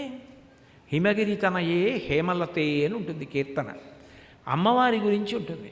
పాట వింటూ ఉంటే మనసుకి చాలా హాయిగా ఉంటుంది. ఇప్పుడు దానికి ఒక చిన్న విశ్రాంతి వస్తుంది. విశ్రాంతిలో అది భగవంతుణ్ణి చూస్తుంది. నృత్యం దర్శయామి, ఆయన ఒక కూతురో కోడలో ఎవరో వచ్చి నృత్యం చేస్తారు. అది బయట అయితే ఎవరైనా బయట వాళ్ళు వచ్చి నృత్యం చేస్తారు. ఇంట్లో ఎవరు చేస్తారు? భార్యకు వస్తే మంచిదే, లేకపోతే తనే చేస్తాడు. లేకపోతే కోడలో కూతురో ఎవరో చేస్తారు, మనవరాలు. చేసినప్పుడు కస్తూరీ తిలకం లలాట ఫలకే వక్షస్థలే కౌస్తుభం నాసాగ్రే నవమౌక్తికం కరతలే వేణుం అని చేస్తోంది నృత్యం. నృత్యం చేస్తున్న కూతురు కనపడదు. కస్తూరీ తిలకం లలాట ఫలకే, కస్తూరి తిలకం పెట్టుకున్నటువంటి నొసటి భాగం కలిగినటువంటి కృష్ణ పరమాత్మ, వక్షస్థలే కౌస్తుభం, వక్షస్థలంలో కౌస్తుభమని ధరించినవాడు, నాసాగ్రే నవమౌక్తికం, ముక్కు చివర ముత్యం ఉన్నటువంటి వాడు, కరతలే వేణుం, చేతులలో వేణువు పట్టుకున్నవాడు. ఆమె నృత్యం చేస్తున్నా ఆమె యందు ఆయన కనపడుతూ ఉంటాడు అభినయంలో. అంటే మనసుకి కొద్దిగా విశ్రాంతినిస్తారు. బలవంతంగా ముందు పట్టుకోవడం అలవాటు లేదు కాబట్టి రాజోపచారముల యందు విశ్రాంతి కల్పిస్తారు. అందుకే భారతీయ సంగీత పరికరములు రాజోపచారంలో వాయించినప్పుడు పిడుగుల ధ్వనులు, మెరుపుల ధ్వనులు, ఉరుముల ధ్వనులు, మనిషికి భయోత్పాతాన్ని కల్పించేవి పలకని వాద్యములే వాడతారు. వేణువు, వీణ ఇటువంటివన్నీ వాయిస్తారు. వీణ భగవత్ స్వరూపాలన్నిటికీ కూడా అంత ప్రీతిపాత్రం. ఎందుకంటే శృతి అంటే 100కి 100 పాళ్ళు శృతి పలికేది మెట్ల మీద ఏది అంటే వీణ. వీణ తర్వాత వేణువు. వీణ అంత ఖచ్చితంగా శృతి స్థానాలు మెట్ల మీద పలుకుతుంది. అందుకే అమ్మవారు కూడా ఎప్పుడు వీణ వాయిస్తూ ఉంటుంది. అందుకే వీణ వాయించడం వల్ల అంత ప్రశాంతత కలిగి మనసు అంత మెత్తతనాన్ని పొందుతుంది. వీణావాద్యం వినగలిగిన, వీణ వాయించగలిగిన వాళ్ళ మనసు అంత శాంతంగా ఉంటుందంటారు. అందుకే కాళిదాస మహాకవి నవరత్నమాలికా స్తోత్రం చేస్తూ సరిగమపద నిరతాం వీణా సంక్రాంత కాంత హస్తాంతాం శాంతాం మృదుల స్వాంతాం కుచభరతాం తాం నమామి శివకాంతాం అంటాడు. ఆవిడ వీణ వాయిస్తూ సరిగమపద నిరతాం, ఆ సరిగమపదని సప్తస్వరాలలో రమించిపోతూ వీణ వాయిస్తూ ఆమె శాంతాం ఎంతో ప్రశాంతంగా మృదుల స్వాంతాం మృదువైనటువంటి హృదయంతో ఉంటుంది. అందుకే అమ్మా అనగానే పలుకుతుంది. నఖైర్నాకస్త్రీణాం కరకమల సంకోచ శచిభిః తరూణాం దివ్యానాం హసతే యువతే చండీచరణం ఫలాని స్వస్యేభ్యః కిసలయకరాగ్రేణ దదత దరిద్రేభ్యో భద్రాం శ్రియమనిజమాహ్నాయ దదతౌ అంటారు సౌందర్యలహరిలో శంకర భగవత్పాదులు. దేవతలు కూడా కల్పవృక్షం దగ్గరికి వెళ్ళి ఎంతో కష్టపడి ప్రార్థన చేసి కోరికలు చెప్తే చిగుళ్ళు చిగర్చి పువ్వులు పూసి కాయలు కాసి పళ్ళు పండి అప్పుడు కల్పవృక్షం కోరికలు తీరుస్తుంది. మాకు ఆ బెంగలేదు. మేము ఒక్కసారి అమ్మవారి పాదముల జంట మనసులో స్మరించగానే భగవతి యొక్క అనుగ్రహం కలుగుతుంది. ఎందుకు అమ్మలా పలుకుతుంది అంటే శాంతాం మృదుల స్వాంతాం కుచభరతాం తాం నమామి శివకాంతాం సరిగమపద నిరతాం వీణా సంక్రాంత కాంత హస్తాంతాం వీణావాదన వేళా కంపిత శిరసాం నమామి మాతంగీం అన్నాడు కాళిదాస మహాకవి. ఎప్పుడు ఆ వీణ వాయించడంలో ఆమె అంత రమించిపోతుంటుంది. ఆ వేణుగానం విని అంత పరవశించిపోతుంది. భారతీయ సంగీత పరికరములకు ఉండేటటువంటి గొప్పతనం అది. అందుకే ఆ వీణ వాయిస్తుంటే మనసుకి ఎంతో ప్రశాంతంగా ఉంటుంది. ఆ ప్రశాంతతలో భగవంతుడిని ఇంకా బాగా పట్టుకుంటుంది. అందుకని రాజోపచారములు పూజలోకి చిట్ట చివర తీసుకొస్తారు. పూజకున్న గొప్పతనం ఏమిటంటే రెండిటి చేత పెరుగుతుంది పూజ. ఒకటి మనసు వలన పెరుగుతుంది. మీకు మనసు బాగా పట్టుకోవడం అలవాటైందనుకోండి, ఏ ఉపచారం దగ్గర మీరు ఎంతసేపు అనుభవిస్తారు అన్నది చెప్పడం సాధ్యం కాదు, ఎవరికీ సాధ్యం కాదు. ఎందుకని అంటే ఆయన ఏదో ఒక ఉపచారం చెప్తాడు, కానీ ఆ ఉపచారమనందు ఆయన ఎంత గొప్పగా అనుభవించేస్తాడో. ఆవాహయామి అంటాడు, ఆసనం సమర్పయామి అన్నాడు, స్వామి రండి కూర్చోండి అన్నాడు. అది ఏమీ అనుభవించని వాడికి వెంటనే అయిపోతుంది. ఆయన అనుభవించాడు అనుకోండి. లక్ష్మీదేవితో కలిసి నారాయణమూర్తి నడిచి వస్తున్నారు. అమ్మవారి పాదములకు పెట్టుకున్నటువంటి ఆ పాదాభరణములు ఉంటాయే, ఆ మంజీరముల యొక్క సవ్వడి, మరాళి మందగమన, హంస నడిస్తే ఎలా ఉంటుందో అలా నడుస్తుంది. రామాయణంలో వాల్మీకి రామాయణం కాదు కానీ వేరు రామాయణంలో పరిహాసానికి ఒక మాట అంటారు. హంసలన్నీ అరణ్యంలో మూలకెళ్ళి పడుకున్నాయిట. పడుకుంటే ఎవరో వెళ్ళి అడిగారట, పనున్నా లేకపోయినా హంస నడక అని ఖ్యాతి ఉందని నడుస్తూ ఉంటారు కదా, మీరేం నడవడం మానేసి 2-3 రోజుల నుంచి అలా ఓ మూల పడుకుంటున్నారని. ఏం చెప్పమంటావు, మా నడక ఎంత అందంగా ఉంటుందని చెప్తారో అంతకన్నా గొప్ప నడక కలిగిన ఒక స్త్రీ అరణ్యంలోకి వచ్చింది. ఆమె నడకలు చూసి సిగ్గుబడి మేము నడవడం మానేసి కూర్చున్నామన్నాయి. అంటే సీతమ్మ వచ్చింది అరణ్యంలోకి. సీతమ్మ నడుస్తుంటే అంత అందంగా ఉంటుంది అని.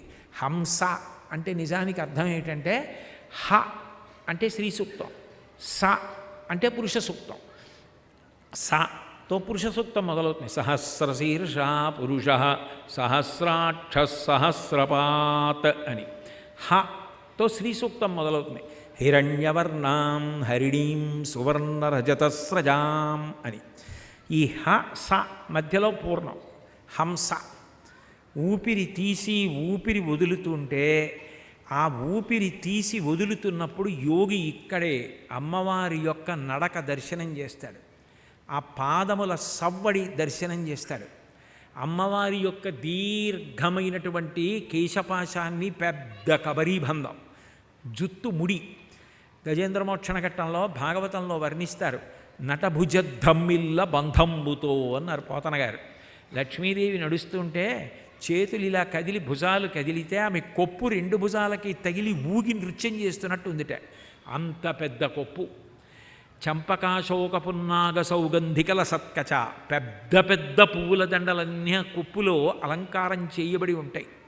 సాధారణంగా లోకంలో కేశపాశం వంక చూస్తే మోహం కలుగుతుందని, అమ్మవారి యొక్క కేశపాశాన్ని మనసులో ఎవరైనా దర్శనం చెయ్యగలిగితే ఉత్తర క్షణంలో అజ్ఞానం పోతుందని.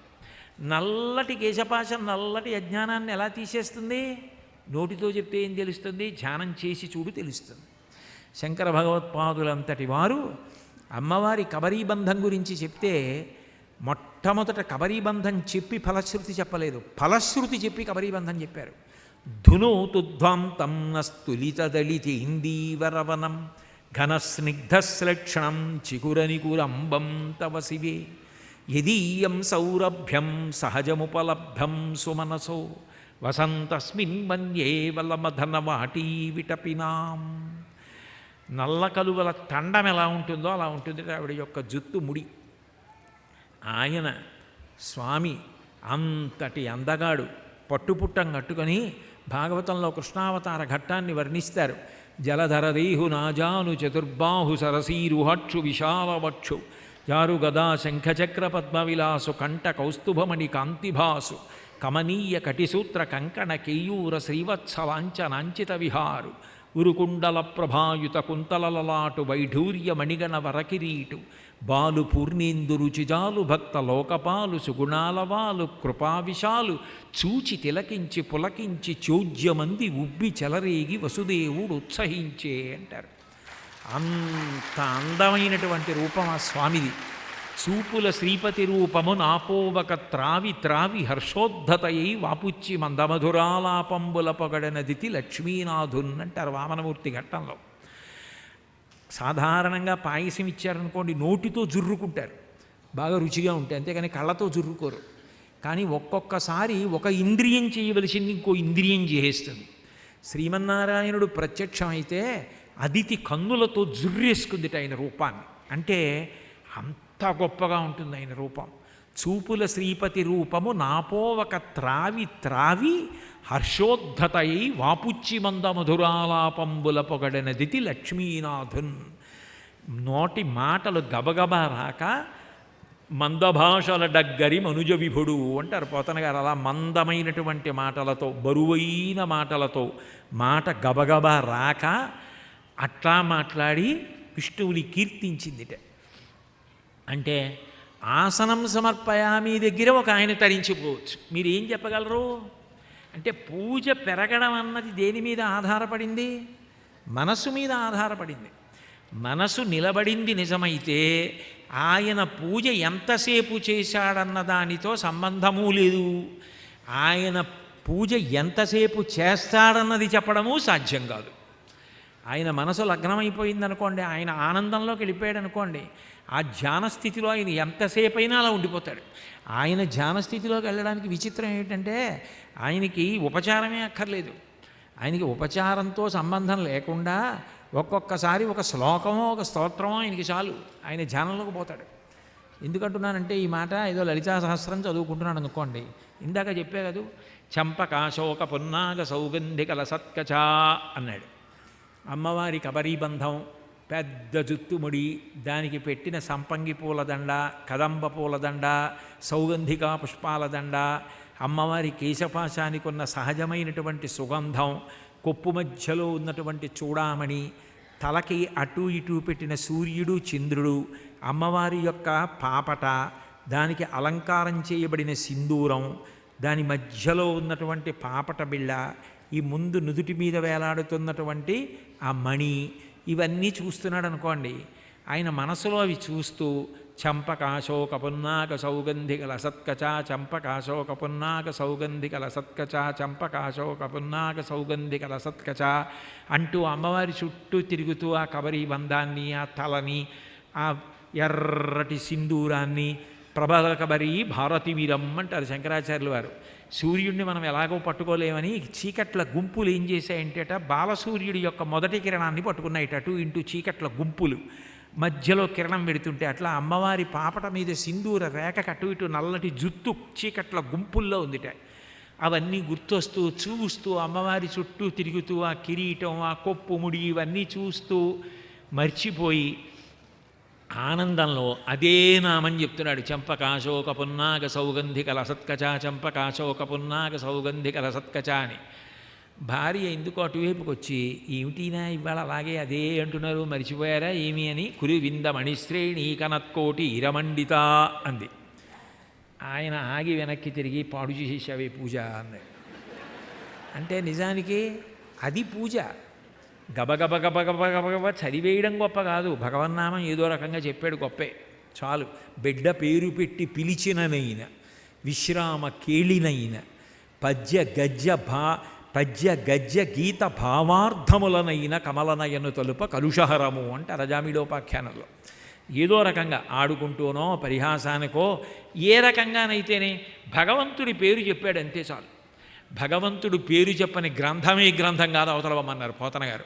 హరినామస్తుతి చేయు కావ్యము సువర్ణాంభోజి హంసావళీసురి జిభ్రాజితమై మానస సరస్ఫూర్తిన్ వెలుంగొందు శ్రీ హరినామస్తుతి లేని కావ్యము విచిత్రాద్భాన్వితంబయ్యు శ్రీకరమయ్యుండదయోగ్య దుర్మతనత్ కాకోల కర్తాకృతిన్నన్నారు. ఎంత పదగుంభనంతో ఉన్నా భగవంతుడి గురించి చెప్పనప్పుడు అది తద్దినం పెట్టినటువంటి ఎంగిలి విస్తళ్ళు తినే రేవుకొచ్చే కాకులు వచ్చినట్టు వస్తాయేమో కానీ భగవంతుడి యొక్క నామం వర్ణింపబడినటువంటి గ్రంథమే గ్రంథము అన్నారు. కాబట్టి మనసు చేత పూజ విస్తరిస్తుంది, పెరుగుతుంది. ఆ మనసుతోటే చకచక చకచక చూస్తూ పూజ చేయగలిగిన లక్షణం వస్తుంది. అసలు మనసు అక్కడ లేకుండా ఉత్తినే నోటితో అన్నీ చెప్తూ ఉండడం కూడా నాబోటిగాడి పూజలో ఉంటుంది. అప్పుడు తంతు అంటాడు ఈశ్వరుడు.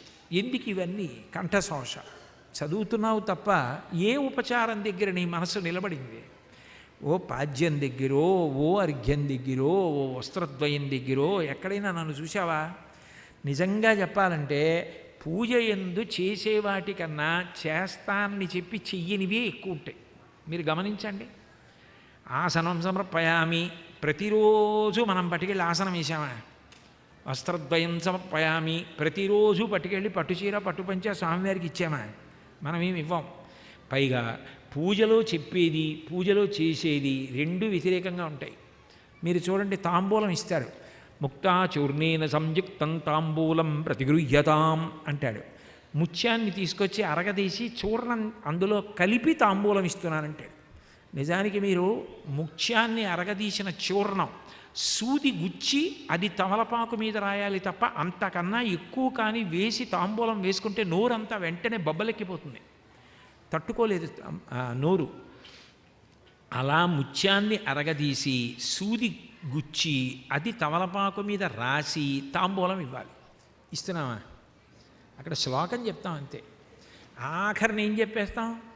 స్వామి, నేను భక్తిహీనం, క్రియాహీనం, మంత్రహీనం, జనార్దన, ఇందులో మంత్రం పోయినా, పూజలో భక్తి పోయినా, ఉపచారంలో పదార్థం పోయినా దీన్ని పూర్ణం నువ్వే చేసేయి అంటాం. మంచిదే, కానీ అసలు నిజానికి పూజలో చేస్తానని చెప్పి అక్కడ చెప్తున్నవి నిజంగా చేసేవి చాలా తక్కువ. నేను ఎందుకంటున్నానంటే, వస్త్రయుగ్మం సమర్పయామి సప్తాస్యాసన్ పరిదయ త్రిసప్త సమిధ కృతా. ఆ మంత్రం దగ్గరికి వెళ్ళేటప్పటికీ వస్త్రద్వయం ఇవ్వాలి. ఎక్కడిచ్చావు వస్త్రద్వయం? నిజంగా ఇచ్చావా? ఇవ్వచ్చు. ఎప్పుడు ఇవ్వచ్చు? భార్యకి చీర కొనడానికి వెళ్ళినప్పుడు ఒక్కసారి ఆ బట్టల కొట్లో ఉన్నటువంటి పట్టుబట్టలన్నీ ఒకసారి అలా చూసేసి జ్ఞాపకం పెట్టేసుకుని సోమవారం నాడు ఎర్రటి పట్టుచీర ఆకుపచ్చ అంచున్నది అమ్మవారికి ఇస్తాను, మంగళవారం నాడు పసుపచ్చటి పట్టుబట్టిస్తాను, బుధవారం నాడు నీలం రంగులో ఎర్రటి అంచున్న బట్టిస్తాను, గురువారం నాడు గురుస్వరూపిణిగా ఉంటుంది కాబట్టి ఆకుపచ్చటి బట్ట ఇస్తాను, శుక్రవారం నాడు అమ్మవారికి తెల్లటి వస్త్రం ఇస్తాను, శనివారం నాడు అమ్మవారికి ఇచ్చేటప్పుడు కలనేత ఉన్నటువంటిది నెమలి కంఠం రంగు ఉన్నటువంటి చీర ఇస్తాను, ఆదివారం నాడు అమ్మవారికి ఇచ్చేటప్పుడు పట్టుబట్ట నిండా చిన్న చిన్న చిన్న చిన్న చుక్కలు బుటా ఉన్నటువంటి చీరలు అంటుంటారు కదా, అటువంటి చీర ఇస్తాను అని మీరు మనసులో అనుకుని అటువంటి పట్టుబట్ట అట్టపెట్టికి తాడు విప్పి అందులోంచి తీసి లోపల ఉన్న అట్ట తీసేసి అమ్మవారికి అటువంటి పట్టుబట్ట విప్పి కంచుకం కూడా అటువంటిదే కలిపి అమ్మకిచ్చి అమ్మ కట్టుకుని వచ్చి మళ్ళీ కూర్చుందనుకుని చూసి మురిసిపోతే మీరు వస్త్రద్వయం ఇచ్చినట్టే. రోజు నిజానికి ఇస్తామా? రోజు నిజానికి ప్రతిరోజు పట్టుబట్టలు కొని తీసుకొచ్చి ఇంట్లో పెట్టుకునే వస్త్రద్వయం ఇస్తామా? ఇవనే ఇవ్వం. నాకు ఒకసారి నా దగ్గరికి ఒక ఆయన వచ్చాడు. వచ్చి ఆయన నాకు బాగా పరిచయం ఉన్నవాడు. ఆయన నా దగ్గరికి వచ్చి పండక్కి బట్టలు కొనుక్కోవడానికి వెళ్ళాలండి అన్నాడు. ఏముంది లేదు, మీకు మీ ఆవిడికి కొన్నాను. భలేవరే, నాకు మా ఆవిడికి ఏమిటి, 2 పంచెలు కొనుక్కోవాలి, 2 చీరలు కొనాలన్నాడు. 2 పంచెలు 2 చీరలు మీకేనా అన్నాను. అయ్యో అదేంటండి అలా అంటారు, నాకు మా ఆవిడితో పాటు పండక్కి మా స్వామివారికి మా అమ్మవారికి పెట్టుకోవద్దా ఆ పండగ అన్నాడు. ఒరే నీదిరా భక్తి, ఇన్ని ప్రవచనాలు చేశాను కానీ ఈ మాట నేను అనలేకపోయాను. పండక్కి నా స్వామికి అమ్మకి కూడా బట్టలు కొనాలి కదా అని నాకు గుర్తు రాలేదు. నువ్వు అన్నావు నీది భక్తి అనుకున్నాను. ఆ భావన చేత అందుతుంది. అందుకని లలిత అష్టోత్తరంలో అమ్మవారికి నామం ఉంటుంది, భావనామాత్ర సంతుష్టాయై నమో నమః. నీవు మనస్సుతో భావన చేస్తే అమ్మవారు నువ్వు ఇచ్చినట్లు అందుకుంటుంది. నిజానికి చాలా మనం చెయ్యం, చీకపోయినా దేని చేత పూర్ణమైపోతాయి అంటే మనసు చేత పూర్ణమైపోతాయి. అందుకే పూజ పెరగడం మనసు చేత పెరుగుతుంది, పూజ సార్థక్యాన్ని పొందడం మనసు చేత సార్థక్యాన్ని పొందుతుంది. 2, మీకు ప్రీతి ఎంత ఎక్కువ అవుతూ ఉంటుందో ఉపచారాన్ని కూడా మీరు అంతగానూ పెంచుకోవడానికి అవకాశం ఉంటుంది.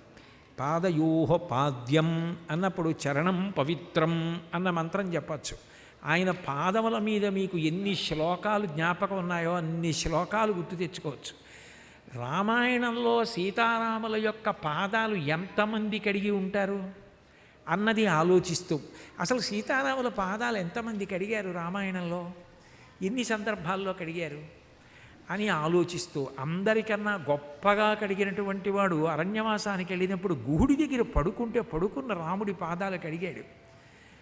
ఎంత గొప్పగా కడిగి ఉంటాడు, ఎంత పొంగిపోయి ఉంటాడు ఆ సీతారాముల పాదాలు కడిగి అని మీరు అటువంటి సందర్భాలు జ్ఞాపకం చేసుకుంటూ పాదాలు కడగచ్చు. మనసు నిలబడడానికి ఆలంబనం ఇవ్వాలి. మీరు ఏదో ఒకటి ఇవ్వకపోతే అది వెళ్ళిపోతుంది. మీరు ఏదో ఒకటి ఇచ్చారనుకోండి అది పట్టు కూర్చుంటుంది. మనసు చేత పూజ పెరుగుతుంది. మళ్ళీ మీరు ఎన్ని అన్వయం చేయగలిగితే అన్వయం చేత పూజ పెరుగుతుంది. ఉదాహరణకి స్నానం అన్నాను అనుకోండి, మీరు ఏమీ చేయకుండా ఒక్క చుక్క నీళ్లు చల్లి స్నానం సమర్పయామి అని మనసులో ధ్యానం చేసేయచ్చు. దిగ్గస్తిభిక్ కనక కుంభముఖావసృష్ట స్వర్వాహిని విమలచారు జలప్లుతాంగీం ప్రాతర్నమామి జగతాం జననీమశేషలోకాధినాథ గృహిణీం అమృతాబ్ధిపుత్రీం. అమ్మ, దిగ్గజములు ఆకాశగంగా జలాల్ని స్వర్ణకుంభాలతో తీసుకొచ్చి నీకు 2 వైపులా నిలబడి పద్మకింజిల్ కల్మలతో కూడుకున్న ఆ జలాన్ని నీ మీద పోసి అభిషేకం చేస్తున్నాయి. తడిసిపోయిన బట్టతో దిగ్గజములు చేయిస్తున్నటువంటి స్నానమునందు నువ్వు కూర్చొనున్నావు. తల్లి, అటువంటి నిన్ను నేను దర్శనం చేశాను. లక్ష్మీర్ దివ్యైర్ గజేంద్రైర్ మణిగణకచితై స్నాపితా హేమ కుంభై నిత్యం సా పద్మహస్తా మమ వసత గృహే సర్వమాంగళ్యయుక్తాం అని అట్లా మనసులో ఆ స్నాన సంబంధమైన విషయములను అన్వయం చేయొచ్చు. లేదు ఇంకొద్దిగానే సమయం ఉంది, ఆపోహిష్టా మయోభవస్థాన భుర్జే రథాతనామహీరణాయ చక్షసేయోవశివ తమోరసస్తస్య భాగయితేహన అన్న మంత్రం చెప్పి పూర్తి చేయొచ్చు. అది కూడా లేకపోతే మనసులో భావన చేస్తూ స్నానం సమర్పయామి అంటే నీళ్లు చల్లి ప్లోత వస్త్రం సమర్పయామి ఒళ్ళు తుడుచుకోమని, అప్పుడు మళ్ళీ కస్తూరి తిలకం పెట్టుకోమని, మళ్ళీ అలంకారం చేసి అప్పుడు మళ్ళీ అన్నీ ఇవ్వచ్చు. ఆభరణం సమర్పయామి అన్నాడు ఒక ఆయన. ఆభరణం సమర్పయామి అని ఓ అక్షత వేసేసినా అయిపోతుంది. నిజంగా ఆభరణాలన్నీ తీసుకొచ్చి పెట్టామా? రోజు ఆభరణాలు పెడతామా అమ్మవారికి? ఇదే పూజ అంటే. నోటితో చెప్పడమే కానీ నిజానికి అక్కడ చేసేది ఉండదు. నిజంగా పెట్టాలనుకున్నాడు అనుకోండి, శంకర భగవత్పాదులు మానస పూజ అని ఒకటి చేశారు, త్రిపుర సుందరి మానస పూజ అని. ఆయన చేస్తాడు, అమ్మవారికి చేయగలడు. ఎందుకు చేయగలడు అంటే, భార్య వెంక ఇలా చూస్తాడు, ఆమె ఒక 2 చిన్న చిన్న అట్టపెట్లలో బంగారు మట్టెలు పట్టుకొస్తుంది. అమ్మ ఏది నీ పాదం అని ఆ పారాణి పెట్టిన పాదాలు తీసి బొటనవేలు పక్కన పొడుగ్గా ఉన్న వేలుకి, ఆ పక్కన ఉన్న వేలుకి, రెండో పాదానికి మట్టెలు పెడతాడు. 2 పాదాలకి మంజీరాలు పెడతాడు. అమ్మవారికి వడ్డాణం పెడతాడు. అది కూడా చిరుగంటలతో కూడుకున్నది. స్త్రీకి పెడితే చిరుగంటలతో కూడుకున్న వడ్డాణం పెట్టుకుంటుంది అని. కొణత్కంచీదామాకరి కలభకుంభస్తననత పరీక్షీణా మధ్యే పరిణిత శరచ్చంద్రవదన ధనుర్బాణం పాశం శృణిమిపి దధానా కరతలై పురస్తారస్తాం నః పురమధితురహో పురుషికా అంటారు శంకర్లు. ఆ పాదములకు మంజీరములు పెట్టాడు, వడ్డాణం పెట్టాడు. అమ్మవారి మెడలో ఎన్నో హారాలు వేశాడు. ఎన్ని వేసినా నీకు ఈ మంగళసూత్రం అంటే అంత ఇష్టమమ్మా అని ఆ శతమానాలు కళ్ళకద్దుకున్నాడు. భుజపురులు పెట్టాడు. చేతులకి నవరత్నాలతో కూడుకున్నటువంటి గాజులు వేశాడు. 10 వేళ్లకి ఉంగరాలు పెట్టాడు. ఆ గాజు దగ్గర నుంచి ఇలా చేతి మణికట్టు మీదకి వేలాడేటట్టుగా గుండ్రంగా ఉన్న ఆభరణం పెట్టాడు. మెడలో చింతాకు పతకం వేశాడు. చెవులకి మంచి కర్ణాభరణాలు, బుట్టలతో కూడుకున్న కర్ణాభరణాలు పెట్టి పైకి చంపస్వరాలంటారే అవి అలంకారం చేశాడు. ముక్కుకి ముత్యం పెట్టాడు. అమ్మవారికి పాపట పిందె పెట్టాడు. వెనక కొప్పులో చూడామణి పెట్టాడు. 2 పక్కల సూర్యచంద్రుల్ని పెట్టాడు. కిరీటం పెట్టాడు. మల్లెల దండ, జాజుల దండ, సంపంగిల దండ, తామరపూల దండ వేశాడు.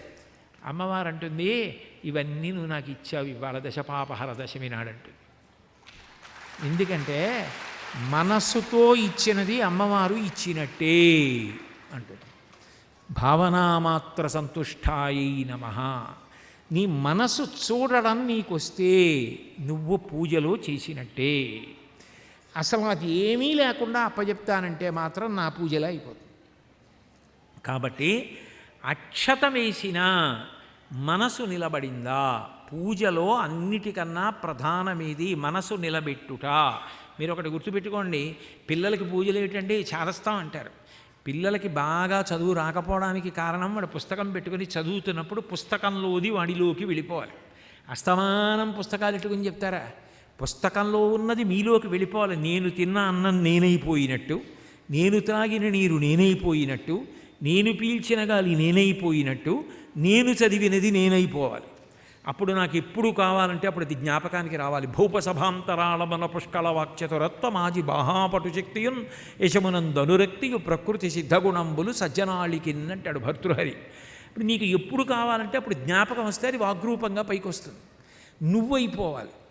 పూజ చేయడం పిల్లవాడికి అంత బాగా వస్తే వాడు చదివేటప్పుడు కూడా అంత బాగా చదువుతాడు. ఒకసారి చదివాడంటే చదివింది వాడైపోతాడు, పట్టేసుకుంటాడు. మనసు నిలబెట్టడం వచ్చిన వాడు దేన్నైనా పట్టుకుంటాడు మనసుతో. అది రానివాడు దేని మధ్యలో ఉన్నా పట్టుకోలేడు. అసలు నిజానికి పూజలో తర్ఫీదంతా దేనికి ఇస్తారు అంటే మనసు నిలబెట్టడం దగ్గరే తరింపచేస్తారు. మన ఏవ మనుష్యాణం కారణం బంధమోక్షయో. ఆ మనసుని ఎంత బాగా నిలబెట్టావు అన్నదాని మీద పూజ ఆధారపడి ఉంటుంది. అంత సంతోషం ఉంది. స్నానం దగ్గర రుద్రాధ్యాయం అంతా చెప్పు, పురుష సూక్తం అంతా చెప్పు, దుర్గా సూక్తం చెప్పు, శ్రీ సూక్తం చెప్పు, మన్యు సూక్తం చెప్పు, భూసూక్తం చెప్పు, నీలా సూక్తం చెప్పు, శ్రీ సూక్తం చెప్పు. నీకు ఎన్ని సూక్తాలు వచ్చో అన్ని సూక్తములు చెప్తూ అభిషేకం చేయి. ఎన్ని పదార్థములైనా పట్రా, పసుపు నీళ్ళు పట్రా, ఆవు పాలు పట్రా, పెరుగు పట్రా, నెయ్యి పట్రా, తేనె పట్రా, పంచదార పట్రా, పుష్పోదకం పట్రా, మారేడు దలోదకం పట్రా, విభూత్యోదకం పట్రా, చందనోదకం పట్రా, కుంకర్ నీళ్లు పట్రా, గరికతో కూడుకున్న నీళ్లు పట్రా, రుద్రాక్ష నీళ్లు పట్టుకురా, బంగారు రజనుతో అభిషేకం చేయి, పళ్ళరసాలతో అభిషేకం చేయి, నదీ జలాలతో అభిషేకం చేయి. ఇవన్నీ మనసుతో చేస్తానంటే చేసేయి, నీ ఇష్టం. మనసు పట్టుకోగలిగితే ఇన్నిటితోనూ చెయ్యి. మల్లికార్జున లింగం మీద కూర్చొని ఇన్నిటితో చెయ్యి మనసుతో. నిజానికి అక్కడ చేస్తున్న దానికన్నా ఇలా మనసుతో కూర్చుని చేస్తున్న వాడిది మల్లికార్జునుడు పుచ్చుకుంటాడు. ఎందుకనంటే ఆయనకి మనసు ఎవరు పెట్టాడో వాడిది పుచ్చుకోవడం ఆయనకు వచ్చు. అందుకు నిద్రాముద్రాం నిఖిల జగతి రక్షణే జాగరూకం. దక్షిణాయనంలో విష్ణువు పడుకుంటారంటారు. ఆయన పడుకుంటే చూసేవాడేవాడు అంటే అది నిద్ర ముద్ర. కళ్ళు మూసుకున్నట్టుగా పడుకొని తాతగారు వాడు ఏం చదువుతున్నాడో మనవడు వింటున్నట్టే మనందరం మనసులో ఏ భావంతో ఏ భక్తితో చేస్తున్నామో లోపలికి చూస్తాడు దక్షిణాయనం అంతా. దక్షిణాయనం అంతా పరీక్షకి తయారయ్యే కాలంలో ఉపాసన కాలం. అయ్యో పాప ఆయన దక్షిణాయనంలో చచ్చిపోయాడండి అంటారు. మహాత్ముడు ఇప్పుడు చచ్చిపోయినా ఒకటి. దక్షిణాయనంలో పోయాడండి అంటే బాగా పరీక్షలకి చదువుకుని ఇంకో 2 రోజుల్లో పరీక్షలు ఉన్నాయనగా టైఫాయిడ్ వచ్చిందనుకోండి, అయ్యో పాపం ఇప్పుడే వచ్చిందా టైఫాయిడ్ అన్నట్టు ఉపాసన కాలం బాగా ఉపాసన చేయవలసిన దక్షిణాయనంలో పోయాడా అన్నానికి దక్షిణాయనంలో పోయాడా అండి పాపం అంటారు. కాబట్టి ఉపాసన అంటే అంటే సమీపమునందు ఆసన కూర్చుండుట, దగ్గరగా కూర్చుండుట అంటే మనసులో భావన చేయుట. మంత్రములు అన్నీ తీసుకుని అభిషేకాన్ని పెంచుకో. నీకు అవకాశం ఉంటే 3 నెలలకోసారి మాస శివరాత్రి నాడు అలా చేస్తా, లేదు ప్రతి నవమి నాడు అట్లా చేస్తా. విష్ణువుకి అభిషేకం చేస్తే ఇప్పుడు జ్యేష్ఠాభిషేకం అని చేస్తారు, అట్లా చేస్తా. ఆర్ద్రా నక్షత్రం వచ్చినప్పుడు శివుడికి చేస్తా. ఏదో నియమం పెట్టుకో. 3 నెలలకు ఒక్కరోజు అట్లా చేస్తా, కొన్ని పదార్థాలు తీసుకొచ్చి చేసుకుంటాను అని చెయ్యి. ఎవరొద్దన్నారు? మంత్రము చేత పూజ పెరుగుతుంది. 8 నామాలు చెప్పి శివార్చన చేయొచ్చు, 108 నామాలు చెప్పి చేయొచ్చు, శివ సహస్రం చెప్పి చేయొచ్చు, విష్ణువుకి 16 నామాలు చెప్పి చేయొచ్చు.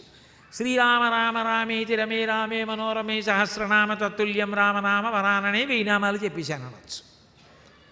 అంటే అది తప్ప అండి అంటే తప్పు కాదు. పొద్దున్న నేను ఇక్కడ ప్రసంగం చేసినప్పుడు చెప్పాను, సమయం లేనప్పుడు శ్రీరామ శ్రీరామ శ్రీరామ అంటే విష్ణు సహస్రం చెప్పేసినట్టే. ఎందుకంటే రామ సంస్కృతాన్ని అంకెల్లో మారుస్తారు.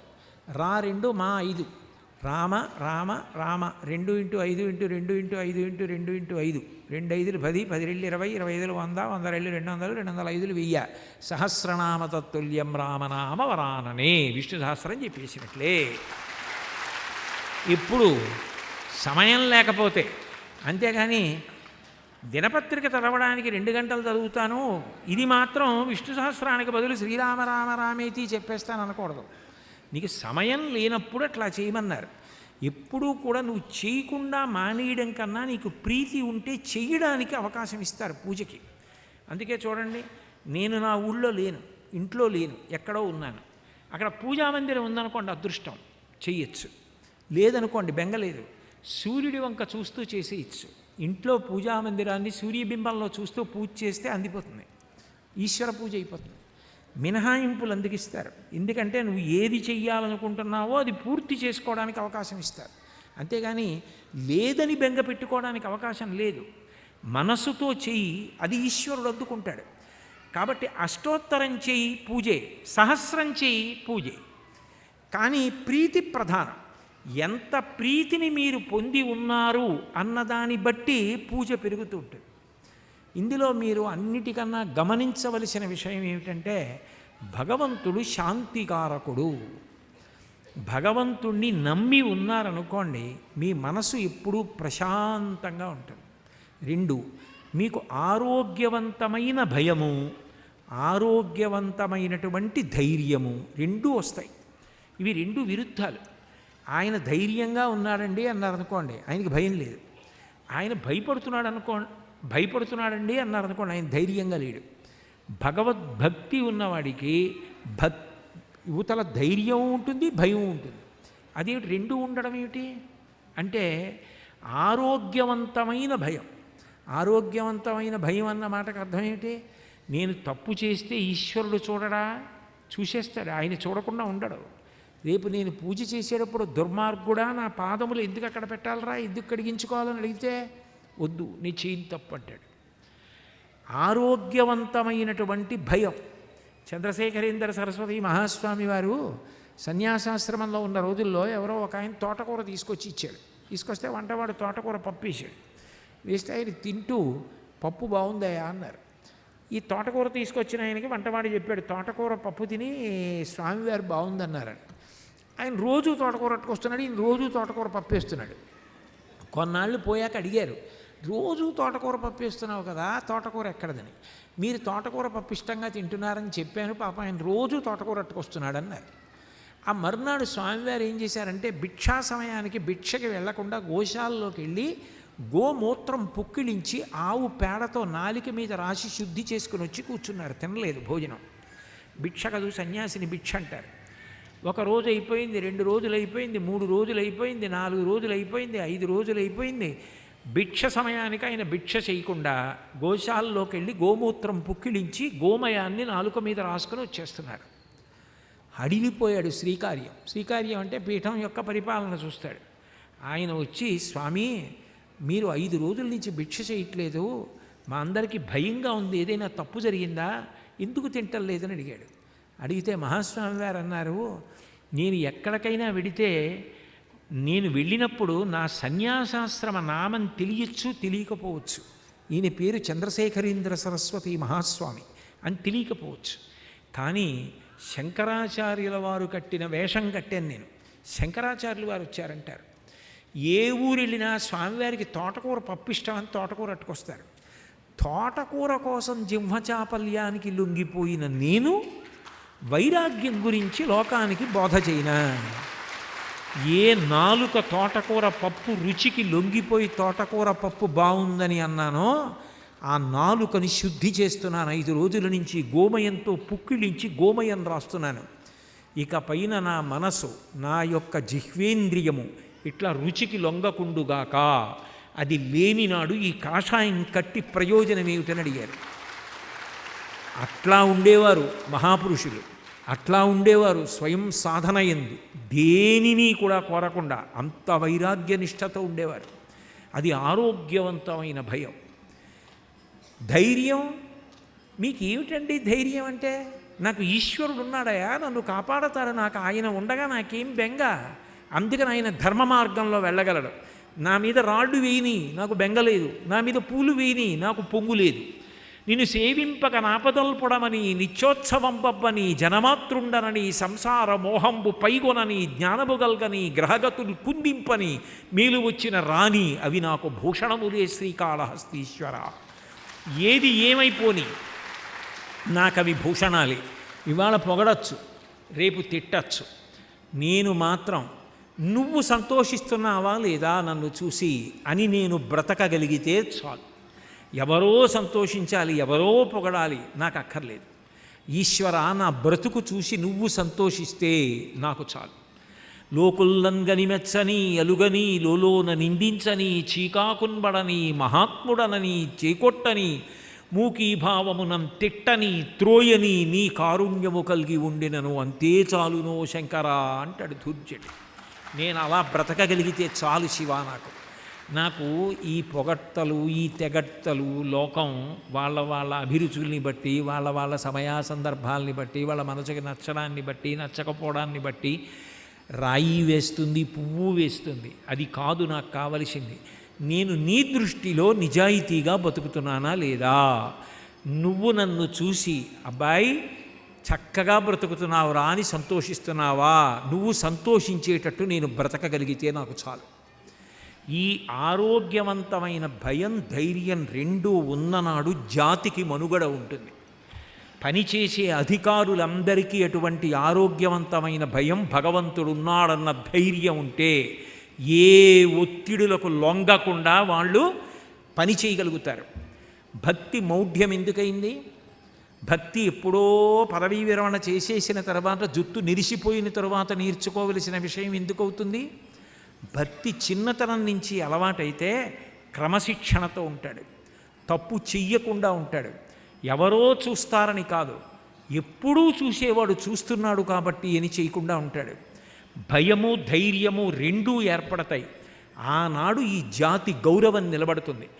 ఈ జాతికున్న గొప్పతనం ఏమిటో తెలుసా? సంస్కృత భాషలో ఉన్న మాటలకి తుల్యమైన మాటలు చాలా భాషల్లో లేవు. ధర్మము సంస్కృతంలో ఒక మాట. అసలు నిజంగా చెప్పాలి అంటే మొత్తం వాంగ్మయాన్ని అంతటినీ మీరు పిండేస్తే అందులోంచి రెండే రెండు మాటలు, సత్యం వద ధర్మం చర, అంతే. సత్యము పలుకు, ధర్మముగా ప్రవర్తించు, ఇదే చెప్తారు. ఈ ధర్మము అన్న మాటకి తుల్యమైన మాట అసలు చాలా భాషల్లో లేదు. ఇంగ్లీష్లో రామా ఫాలోడ్ ధర్మ అంటారు. అంటే రాముడు ధర్మమును అవలంబించాను. ధర్మ అన్న మాటకి తుల్యమైన మాట ఇంగ్లీష్లో లేదు.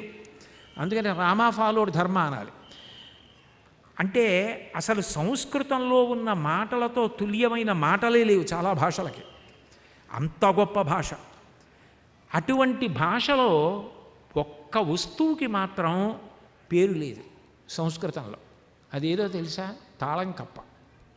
తాళం కప్పకి సంస్కృతంలో మాట లేదు. ఎందుకు లేదంటే ఆ వస్తువు వాడవలసిన అవసరం ఈ జాతికి లేకపోయింది. ఇంటికి తాళం కప్ప వేసుకోవలసిన అవసరం లేదు. ఎందుకనంటే పరద్రవ్యానిలోష్ఠవత్, నాది కానిది వేరొకరిది నాకొద్దు అని వేరొకరి సొమ్ము జోలికి వెళ్ళని జాతి. దేని వలన? భక్తి వలన. దేని వలన? పూజ వలన. ఈశ్వరుడు ఉన్నాడు, నాకొద్దు. ఈ జన్మలో నాకు లేకపోతే అది గత జన్మలో నేను చేసిన పాపం పోనీ, ఇక్కడతో ఈ దరిద్రంతో నా పాపం పోయింది. మళ్ళీ ఇంకో పాపం చేసి నేను కృతకంగా ఐశ్వర్యాన్ని పొందను, ఇక్కడతో ఈ పాపం ఇలా క్షయమైపోని అని ఆనందంగా జీవితాన్ని గడిపేసినటువంటి మహాత్ములు పుట్టిన గడ్డ. రామాయణం బాలకాండలో చెప్తారు, ఎంత గొప్ప తృప్తి అంటే అసలు ఎవరికీ కూడా తృప్తి లేనివాడు అన్నవాడు లేడు. నా కుండలి, నామకుటి, నా స్రగ్వి, నాల్పభోగవాన్ అంటారు. అల్పభోగం ఉన్నవాడు లేడన్నారు. అల్పభోగం ఉన్నవాడు లేకపోవడం ఏంటి? నేను ఈ పంచె కట్టుకుంటే ఒక ఆయన గండబేరుండ మంచున్న పంచె కట్టుకోవచ్చు. అప్పుడు ఆయన కట్టుకున్న పంచె కన్నా నా పంచె తక్కువ కాదా? అల్పభోగమే కానీ అది. అంటే ఆయన అంత పెద్ద అంచున్న పంచె కట్టుకున్నాడు, నేను చిన్న అంచున్న పంచె కట్టుకున్నానన్న భావన నాకు ఉంటే నాకు దరిద్రం ఉన్నట్టు. ఇది కూడా లేని వాళ్ళు ఎంతమంది ఉన్నారో, ఈశ్వరుడు నాకు ఇంత గొప్ప పంచెనిచ్చాడు, ఇంతకన్నా నాకేం కావాలన్న వాడికి దరిద్రం ఎక్కడుంది? శంకర భగవత్పాదులు కౌపీనవంత కలు భాగ్యవంత అంటారు. గోచీ పెట్టుకున్న వాడికన్నా గొప్పవాడు ఎవరన్నారు? సన్యాసి గోచీ పెట్టుకు తిరుగుతాడు. భగవాన్ రమణులు అది కూడా పెట్టుకోవాలి కొంతకాలం. లోకం ఒకటి ఉంది కదా, పెట్టుకోమంటే గోచీ పెట్టుకున్నారంతే. ఆయన పూర్ణుడు. ఇవాళ ఆయన గురించి యావత్ ప్రపంచం ఆయన మార్గంలో నడవడానికి ప్రయత్నిస్తోంది, ఆయన పుస్తకాలు చదువుతోంది. అది ఈ దేశం యొక్క గొప్పతనం. ఈ దేశానికి ఇంత గొప్పతనం ఎక్కడి నుంచి వచ్చింది అంటే ఆ భక్తి నుంచి వచ్చింది. ఆ భక్తి కన్న తల్లి కూడా పక్కన ఉండదు, కన్న తల్లి కూడా శాశ్వతంగా ఉండదు. కానీ ఏ తల్లి ఎప్పుడూ పక్కన ఉంటుంది అంటే భక్తి అన్న తల్లి పక్కనే ఉంటుంది. ఆనందాశ్రుభిరాతనోతి పులకం నైర్మల్యతశ్చాదనం వాచాశంఖముఖస్థితైశ్చ జఠరా పూర్తిం చరిత్రామృతై రుద్రాక్షైర్భసితేన దేవవపుషో రక్షాం భవద్భావనాపర్యంకే వినివేశ్య భక్తిజననీం భక్తార్భకం రక్షతి అన్నారు శంకరులు. అర్భకుడైనటువంటి పసిబిడ్డ తనని తాను రక్షించుకోలేడు. వాణ్ణి అమ్మ ఎప్పుడూ రక్షిస్తూ ఉంటుంది. వాడిని మేనత్త అన్నం పెడుతుంటే వాడు తినడు. ఎదురుగుండా అమ్మ కనపడితే అమ్మ కావాలని ఏడుస్తాడు. అమ్మ పెట్టిన అన్నమే తింటాడు వాడు. ఆనందాశ్రుభిరాతనోతి పులకం, అమ్మ ఎత్తుకోగానే వాడి కన్నుల వెంట ఆనంద భాష్పములు పడినట్టు భగవంతుడు జ్ఞాపకానికి వచ్చి ఎప్పుడు ఆనందపడిపోతూ ఉంటాడు యోగి, ఆ భక్తుడు. ఆనందాశ్రుభిరాతనోతి పులకం నైర్మల్యతశ్చాదనం, ఆయన మనసు ఎప్పుడూ నిర్మలంగా ఉంటుంది. భగవంతుడు ఎంత నిర్మలుడో భక్తుడు కూడా అదే లక్షణం. అనఘం జనకం జగతాం ప్రథమం వరదం కరశూలధరం సులభం కరుణాంబు నిధిం కలుషాపహరం ప్రణమామి మహేశ్వరమేకమహం అమలం కమలోద్భవగీత గుణం సమదం సమదాసురనాశకరం రమణీయ రుచిం కమనీయ తనుం నమస్సాంబ శివం న తపాపహరం అంటారే, అంత నిర్మలత్వం. వృషద్విచిత్రతల్పయోర్ భుజంగమౌక్తికస్రజో గరిష్టరత్నలుష్టయో సుహృద్విపక్షభక్షయో తృణారవిందచక్షుషో ప్రజామహీ మహేంద్రయో సమప్రవర్తయన్మన కదా సదాశివం భజే అంటాడు రావణాసురుడు. ఈశ్వరుడు అన్నిటి యందు సమానంగా ఉంటాడు. ఆ నిర్మలత్వం భక్తుడికి కూడా వస్తుంది.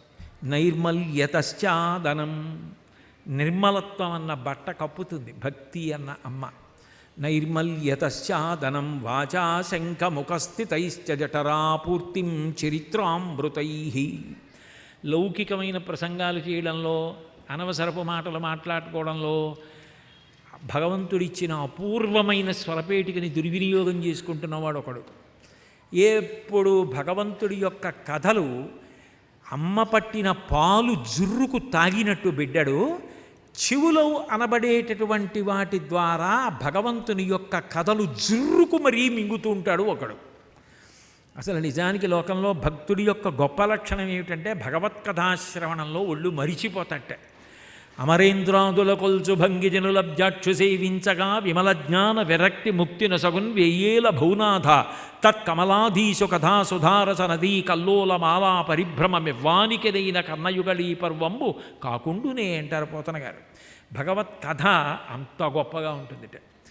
భగవంతుడి కథ పరవశించి వింటూ ఉంటే భగవంతుడే వచ్చి పక్కన కూర్చుని తట్టి నా కథే చెప్తున్నది అంటే, నీ కథ అయితే అయింది కానీ కాసేపు మాట్లాడకుండా కూర్చుంటావా అంటారు. అంటే భగవంతుడి కన్నా భగవత్ కథ అంత కమ్మగా ఉంటుందట. అందుకని అందరూ నోటితో జుర్రుకుంటే పదార్థాలు, భక్తుడు భగవత్ కథలు చెవులతో జుర్రుకుంటాట. వాచాశంఖముఖస్థితైశ్చ జఠరాపూర్తిం చరిత్రామృతై రుద్రాక్షైర్భసితేన దేవ వపుషో రక్షాం. రక్ష కొరకు ఏవో చుట్టూ ఏవేవో పెట్టుకుని రక్షణ ఉంటుందనుకోవడం కాదుట. ఈశ్వర రక్ష అని భస్మ ధరించి రుద్రాక్షలు మెడలో వేసుకుని తిరుగుతుంటట. రుద్రాక్షైర్భషితేన దేవ వపుషో రక్షాం భవద్భావనా పర్యంకే వినివేశ్య భక్తి జననీం. అమ్మ ఊయలలో పడుకోపెట్టి పిల్లవాడిని ఊపుతూ పాట పాడినట్టు ఎప్పుడు భగవంతుడికి సంబంధించిన ఊహలలో, ఆ కథలలో, ఆయన గుణాలలో ఊయలలు ఊగుతూ తనలో తాను రమించిపోయి ఆనందపడిపోతుంటాట భక్తుడు. భక్తి అన్న అమ్మ భక్తుడిని అలా కాపాడుకుంటుంటుందిట. రక్షణములేక సాధుడు రక్షితుడగు సమత చేసి రాయుడులందున్ రక్షణలు వేయి కలిగిన శిక్షితుడగు కలుడు పాప చిత్తుండగుటన్నంటారు. ఎన్ని రక్షణలు మనం పెట్టుకున్నా ఆపద ఎందు రక్షణ కలగదు. ఆపద ఎందు రక్షణ ఇవ్వగలిగినది ఏది అంటే భగవద్భక్తి ఒక్కటే. ఆపద అన్న మాటకు అర్థం ఏమిటంటే నా ప్రయత్నము చేత నన్ను నేను రక్షించుకోలేని పరిస్థితి. నేను అలా నడిచి వెడుతున్నప్పుడు అకస్మాత్తుగా బస్ అని వచ్చి ఓ నల్ల త్రాచుపం పడగెత్తిందనుకోండి, అప్పుడు నేను ఇది చదువుకున్నానండి, నాకు బ్యాంకులో ఇంత డబ్బు ఉందండి, ఇన్ని పంచెలు ఉన్నాయండి అంటే అదేం వదలదు. అప్పుడు అది కాటు వెయ్యకుండా పడగ ఎత్తినది ఇలా ఇలా చూసి పడగ దింపి వెళ్ళిపోవాలంటే ఈశ్వరాజ్ఞ అవ్వాలి. ఆపదామపహర్తారం దాతారం సర్వసంపదాం లోకాభిరామం శ్రీరామం భూయో భూయో నమామ్యహం. ఆపద గట్టెక్కించగలిగిన వాడు ఈశ్వరుడు ఒక్కడే, ఆయనే తీయగలడు. అందుకు మహానుభావుడు భాగవతంలో ప్రథమ స్కందంలో భీష్ముడు అపశయ్య మీద పడుకుంటే వెళ్ళి చెప్పారు, రాత్రికి రాత్రి ఉపపాండవులు అందరినీ కూడా అశ్వత్థామ చంపేశాడన్నారు. అంటే భీష్ముడు కాబట్టి మహానుభావుడు మాట అన్నాడు, రాజట ధర్మజుండు సురరాజసుతుండట ధర్మి శాస్త్రమోద్వేజకమైన గాంధీవము విల్లుయట సారథి సర్వభద్ర సంయోజకుడైన చిక్రియట ఉగ్రగదాధరుండు భీముడై యాజికి తోడువచ్చునట ఆపద కల్గుటకేమి చిత్రమో అన్నాడు. ఇన్నాళ్ళు దుర్యోధనుడు రాజు, ఈ ఉపపాండవులు బాగానే ఉన్నారు, బతికున్నారు. ఇప్పుడు ఆ దుర్యోధనుడు తొడలు విరిగిపోయి పడిపోయాడు, ధర్మరాజే రాజు. ఎప్పుడూ అందరినీ రక్షించే కృష్ణ పరమాత్మ వీళ్ళకి సారథి. గాంధీవం చేత్తో పట్టుకుని టంకారం చేస్తే కొన్ని వేల మంది పడిపోయేటట్టు చెయ్యగలిగిన అర్జునుడు సోదరుడు, ఉగ్రంగా గద పట్టుకుని తిప్పేటటువంటి భీముడు పక్కనుంటాడు. ఇంతమంది ఉండగా ఓ రాత్రివేళ ఉపపాండవుల్ని అశ్వత్థామ చంపేశాడంటే ఆపదంటే ఇదే కదా. ఇది దాటించగలిగిన వాడు భగవంతుడు ఒక్కడే. ఆ భగవంతుని యొక్క అనుగ్రహమునకు పూజ సాధనము. కాబట్టి నిత్య పూజ ప్రతి ఇంటా జరగాలి, ప్రతి ఇంటా గంట వినపడాలి. చిన్నతనం నుంచి పూజ అన్న అద్భుతమైనటువంటి అలవాటు, అభ్యాసము అందరికీ రావాలి అని ఋషులు కోరుకున్నారు.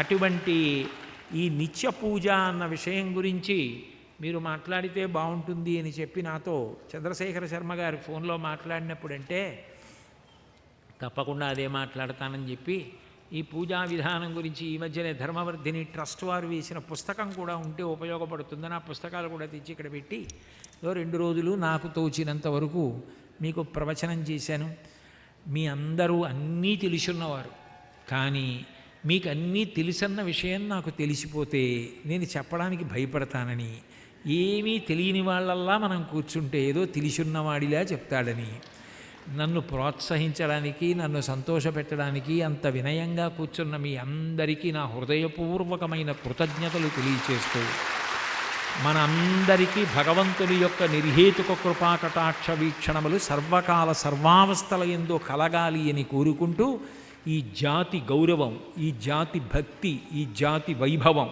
ఎప్పటికీ అలాగే నిలబడాలని కోరుకుంటూ మీ అందరికీ వేరొక్కసారి శుభాభినందనలు తెలియచేస్తూ, మంగళాశాసనపరై మదాచార్య పురోగమై సర్వైశ్చ పూర్వైరాచార్యై సత్కృతాయాస్తు మంగళం. మంగళం కోసలేంద్రాయ మహనీయ గుణాత్మనే చక్రవర్తి తనూజాయ సర్వభౌమాయ మంగళం. ఉమాకాంతాయ కాంతాయ కామితార్థప్రదాయినే శ్రీగిరీశాయ దేవాయ మలినాథాయ మంగళం. సర్వం శ్రీ ఉమామహేశ్వర పరబ్రహ్మార్పణమస్తు. స్వస్తి.